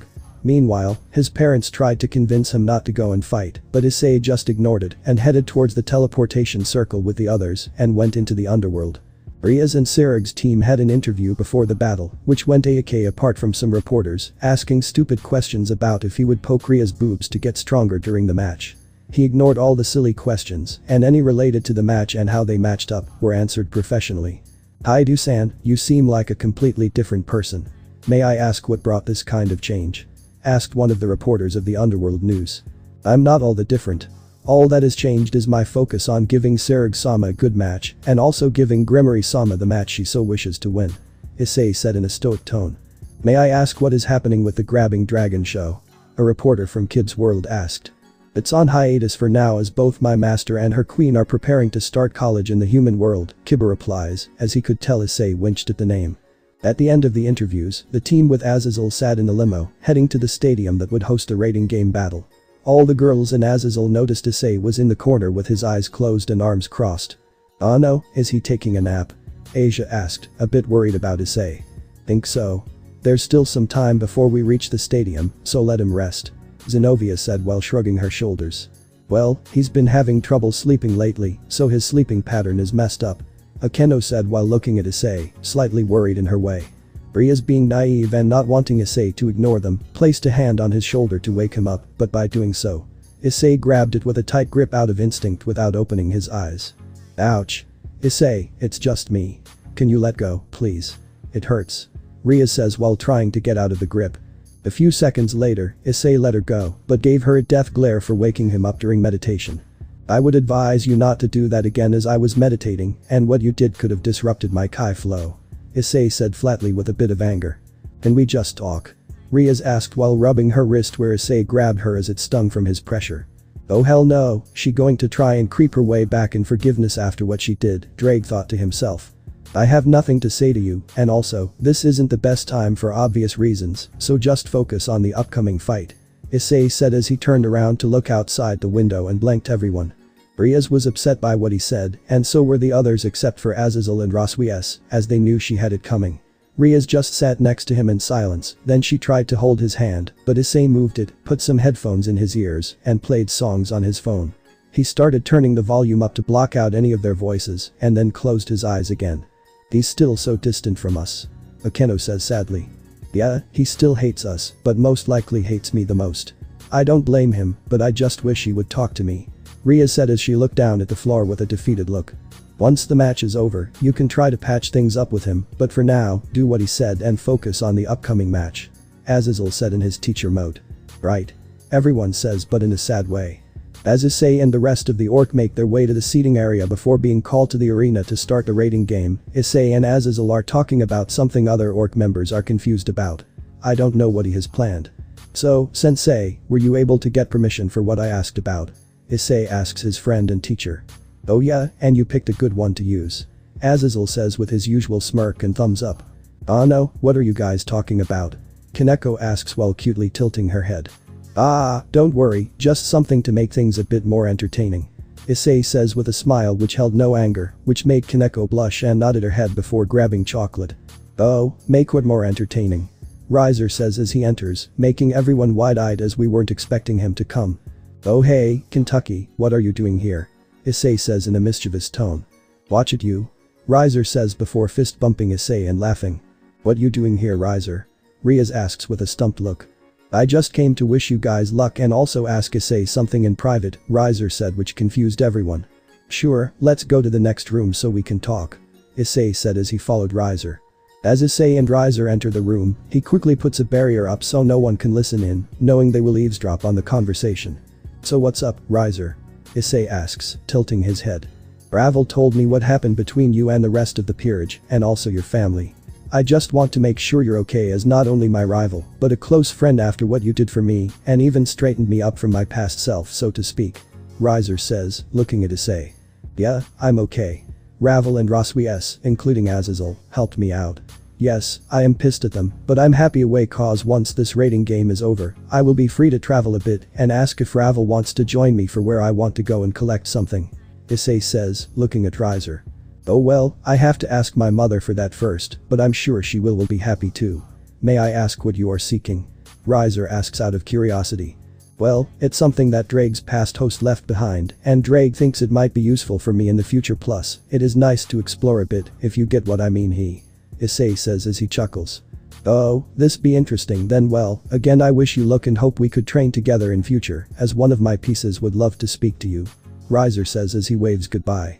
As Issei re-entered the room with the rest of the peerage, it was time to head to the arena, and they could hear Azazel in the commentary box. Ladies and gentlemen, welcome to the official raiding game between Riaz Gremory and Serg Bale.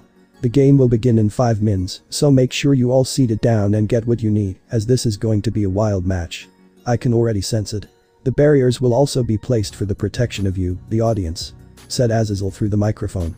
Well, I'll be heading to the viewing area and meet Ravel there as she saved me a seat. Good luck all. Irina says as she leaves and waves. Issei, be careful, okay? Will do. Irina say hi to Ravel for me. Issei said. The Orc and Sirig's group entered the arena and sat down while the rules were explained and the type of game it would be, which ended up being a dice game where both kings roll a dice and the number equals whatever piece that can enter. Due to Issei having all 8 pawns, his points count to number 8 for the dice. For the kings, Riaz was 8 and Sirig was 12 due to his experience in raiding games from before. Okay, ladies and gentlemen, let's get this game going, so please, will the respected kings roll the dice and prepare for the first match? Azazel says through the comment box. Both kings rolled their respective dice and a 3, which meant knights or bishops could go. Both kings choose their knights to enter the first round. Okay, for the first match looks like the battle of knights with Kibayudo for the Gremory and Baruka Furkas for the Bale. With the sound of the buzzer started the match. Azazel says afterwards, the buzzer went off and both knights fought for their respected kings, with Kiba pulling the win with his new subspecies Balance Breaker. The matches are similar to canon for most of the matches, apart from Zenovia's and Gasper, as both stayed rather than Gasper retiring. As the match progressed, with just only Riaz, Issei, Asia and Gasper left, it was all down to them against Serg. His pawn, which still hadn't entered Serg, didn't want to wait to fight Issei, so he suggested a battle royal, which was accepted due to Asia being a healer than a combatant and Gasper tired, and his previous match it was up to Riaz and Issei to make it a victory. So Serg, I'm guessing your pawn is your trump card. Issei says as he smirks, knowing it was strong and probably a sacred gear user. Issei, what do you mean? Riaz asks, confused about what he means. You can't feel the power of his sacred gear? Issei said with a deadpan look. Nothing can get past you, Issei. Yes, after I heard about your new powers from the Kyoto battle, I decided to bring out my trump card. Serg says while grinning. Shall I, master? Serg's pawn says in a monotone voice. I suppose it's time, go Regulas. Serg shouted.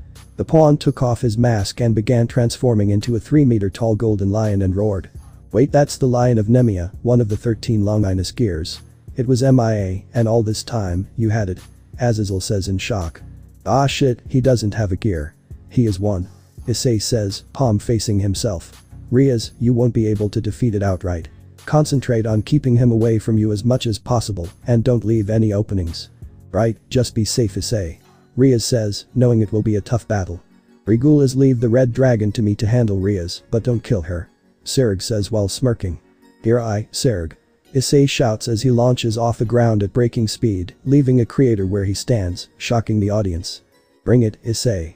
Shouted Serg as he got in position to counter until Issei disappeared, then reappeared behind him, axle kicking to the side of his face. Boom. The audience was shocked at the speed and power of the Red Dragon Emperor, and he wasn't even in his balance breaker yet. As soon as the dust settles, you see Serg stunned but not out and wiping the blood from his mouth. Then suddenly, music started playing and Issei threw a thumbs up and got into the zone, now 100% focused on his target. I will write my playlist of music at the end of the chapter, but also think of your own choice, as I know everyone has different tastes. Nice on there, Issei caught off guard, and loving the music choice, so let's give the audience what they want. Serg says, getting ready for the next hit. Thank you. I trained hard as you are a worthy person to fight with, so I wouldn't dishonor you, so let's duke it out as they say. Issei says, getting ready to launch again. From then on, both Serg and Issei exchange blows with both their fist and legs, countering each other with a massive smirk on their face, leaving the audience in awe at the power and battle going off. Both were now separated and looked at each other, while stretching their limbs like a warm-up that stunned everyone watching, including the Maus. Well, I think that's a good warm-up. What do you think, Serg? Issei said as he stretched his arms while looking to see how Rias and Regulas were doing. You defiantly trained harder to keep up with me in just your base form and no boosted gear. I am amazed, but now I think it's time to step it up and don't worry about Regulas and Rias. I did say not to go too wild as want to savor our battle. Serg says as he releases more of his Taki and powering up. True, I agree with you on that, so let me show you fruits of my training. Issei says as he summoned his boosted gear, but also on his other arm, as well as armor for his leg as doing a partial balance breaker. Wow, Issei learned how to do partial balance breaker.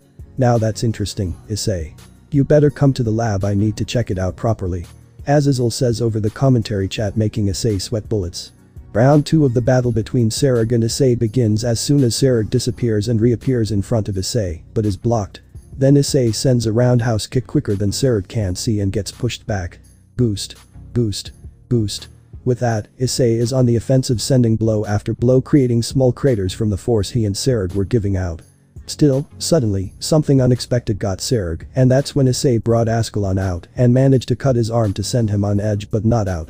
Serg was on the defensive but managed to start pushing Issei back by releasing more of his Taki to keep up with his boosts and then landed a blow on Issei, pushing him back, which Issei smirked but got in position again to carry on the onslaughts. While this was going on, the audience enjoyed the match a lot, including Surziches and Grafia, with Lord and Lady Gremory cheering their daughter on and supporting Issei's cause of her mess up. Up in the private booth. Wow, Ice-kun is holding his own. Wonder what kind of training he did to hold off Serg so easy. Lady Gremory says, well, admiring her son-in-law. I know, dear, he's doing well. It's just a shame that Rias and the others messed up, and I hope she can make things right, but from what I heard, she's been making it worse, as well as the others. Lord Gremory says while sighing. Well, I have warned the men only their own doing, even with Issei as a free piece, he could not have come today, but he honored the request of Serg, and it just shows his worth. Surziches says while seeing Grafia looking at Issei with a small smile, showing how proud she is. Yes, and I'm proud of him if things don't get resolved with him and Rias. I was thinking of probably adopting him, as I know you said he had a rough patch with his parents. Lady Gremory says, a finger on her chin. Now dear, you told me off before trying to push him, calling me father and your mother. I don't think it would go well, not yet at least. Lord Gremory says, making Venelana pout. He is right, mother, but I am going to push for Issei to make him into a high class instead of going to mid-class. First. He's earned it on my account. Surziches says while looking at his wife with thought. Oh, that'd be wonderful news if you make it happen. Do you know what he will do after this game is over, as being a free piece and all? Lord Gremory asks in thought. Well, he said he is going to explore an area which has some bits of dregs from a past host, which would help him and train some more. Surziches says while smiling. Wonder what that be, but either way, least Issei already planning what to do rather than getting held back or down, should I say.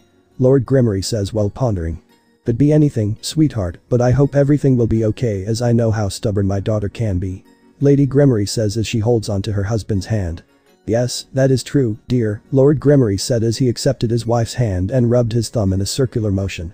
Well, we just have to see what the future holds after this match is done. Surziches says while looking back at the match in awe of Issei's new power. Back to fight. The match is pretty much stalemate at the moment, with neither side giving up, and now, seeing Serg wearing Regulas in his balance breaker form after nearly retiring, Ria says Issei gave her a phoenix tear and told her to rest. At the same time, he takes on the newly formed Serg in his balance breaker armor. I hope you are ready, as this is going to be the true power of the King of the Beasts, Serg boasts, while releasing his full Taki and decoration. I wouldn't say it better myself, Serg, so let me give you my new improved balance breaker, balance break. Shouted Issei as a huge aura went over Issei, sending shockwaves throughout the arena and arousing the female population with his dominating aura demanding respect. Welsh Dragon balance breaker. Scale armor improved. Responded Drake through the boosted gear. Once the aura was gone and formed, Issei's new balance breaker with such deep red highlighting Drake's color and representing the Gremory color and showing how strong this variant is while making Azazel foam at the mouth at this new armor upgrade. The next thing you see is Issei disappearing and appearing in front of Serg. Heads up. Ascalon spear mode. Issei shouted and hit Sarag right in the stomach. But sudden change, Ascalon was in spear mode and hit Sarag straight in the stomach with such force when he landed, he made a massive crater, but suddenly, a loud boom. He heard 2 charged blasts coming from Issei from what looked like his bishop form, which left Sarag stunned as shaking from such power and tactical moves. He was now raising his Taki even move and vanished to appear in front of Issei, but blocked his attack with his rook form on his arms and managed deal more blows to the exposed area that was on Sarag's chest. But what people didn't notice was the fact Issei had his knight form but on his legs, so he still had speed with the power of the rook. Wow, I am struggling to stay up. This has been the best match so far and it has felt fulfilled. Thank you, Issei. I hope our next battle will be as you as a king rather than just a pawn with your team. Sarag says as he fades into retirement. Thank you, Sarag, and I will honor you again when that time comes, but for now, we can have training spars if you accept. Issei says as he smiles. Sarag Bale retires. Your winner, Riaz Gremory, shouted Azazel through the commentator's box. After that message, all you heard was the fans and the other audience cheer for the match of the lifetime. With that, a magic circle appeared above the Op-Eye Dragon fans' corner and seeing merchandise coming out of it, all signed by Issei and others for the kids, which were loved by their families as well as the Moes, as didn't expect that to happen. But they noticed Issei winking and smiling at Ravel for excellent job on her part. After the match, everyone was teleported to the medical room to be treated and rest from a good match. Both SG and Issei were sharing a room and resting till they decided to talk. Sarag wanted to know what had happened since they saw each other, as could they tell something was off. So, Issei, what happened to you? I can tell something happened for you to go to such lengths in training and not show any sign of perversion. It's like looking at a completely different person. Sarag asks out of curiosity. Well, something happened between me and the rest of the orc, and just say I found some truths that I won't say as it's their problem, and only a select couple have been there for me and know the truth. Issei says to Sarag while staring at the ceiling. Well, I hope whatever happened sorts itself out then, as you are a good person with a heart of gold which is very rare to find. Sarag says. Also, I enjoyed that match. Maybe whenever you are free and just want to hang out we can spare and maybe train together with my peerage if you're up for it. That'd be awesome, and it is kinda sorted to a certain extent, but the rest is up to them on how to fix the problem they did. Issei says, making Sarag wonder what the girls did for him to be like this. While Sarag and Issei were chatting, they heard a knock on the door and Serziches walked in with Grafia behind him, looking at the two with big smiles. Hey, Sarag and Issei, that was a brilliant match and shows how many promises you young devils have to show for the future.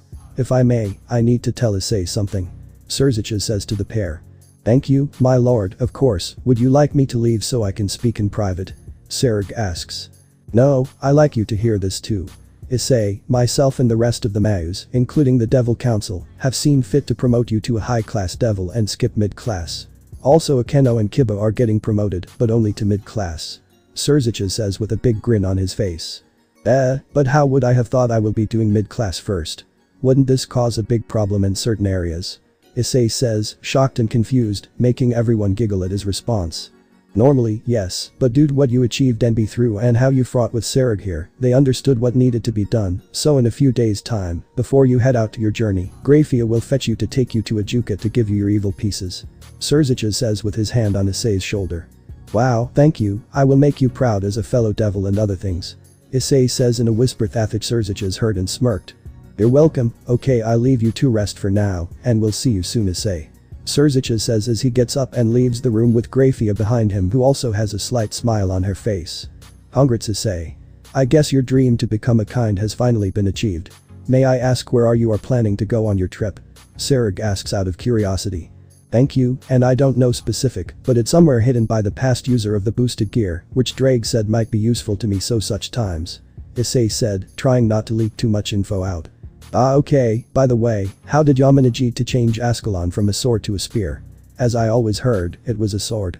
Sarag asks with a curious face. Well, actually Ascalon has ability to change from spear to sword depending on the user at the time. Not many knew about this since last time the spear mode was used was by St. George when he slayed a dragon, hence why it became a dragon slayer weapon, Issei said, shedding some light to Ascalon. Oh, it's first time I heard about this, but then again a lot was hidden between the factions when first had conflict with each other, Sarag says, now questioning himself. Well, it was written in the Bible so it would be hard for you to know about it, but was also some parts was posted onto the internet these days. If you know what you looking for, Issei says to make Sarag palm face himself, not thinking of that. That's it guys. Hopefully you guys enjoyed it. With that, take care.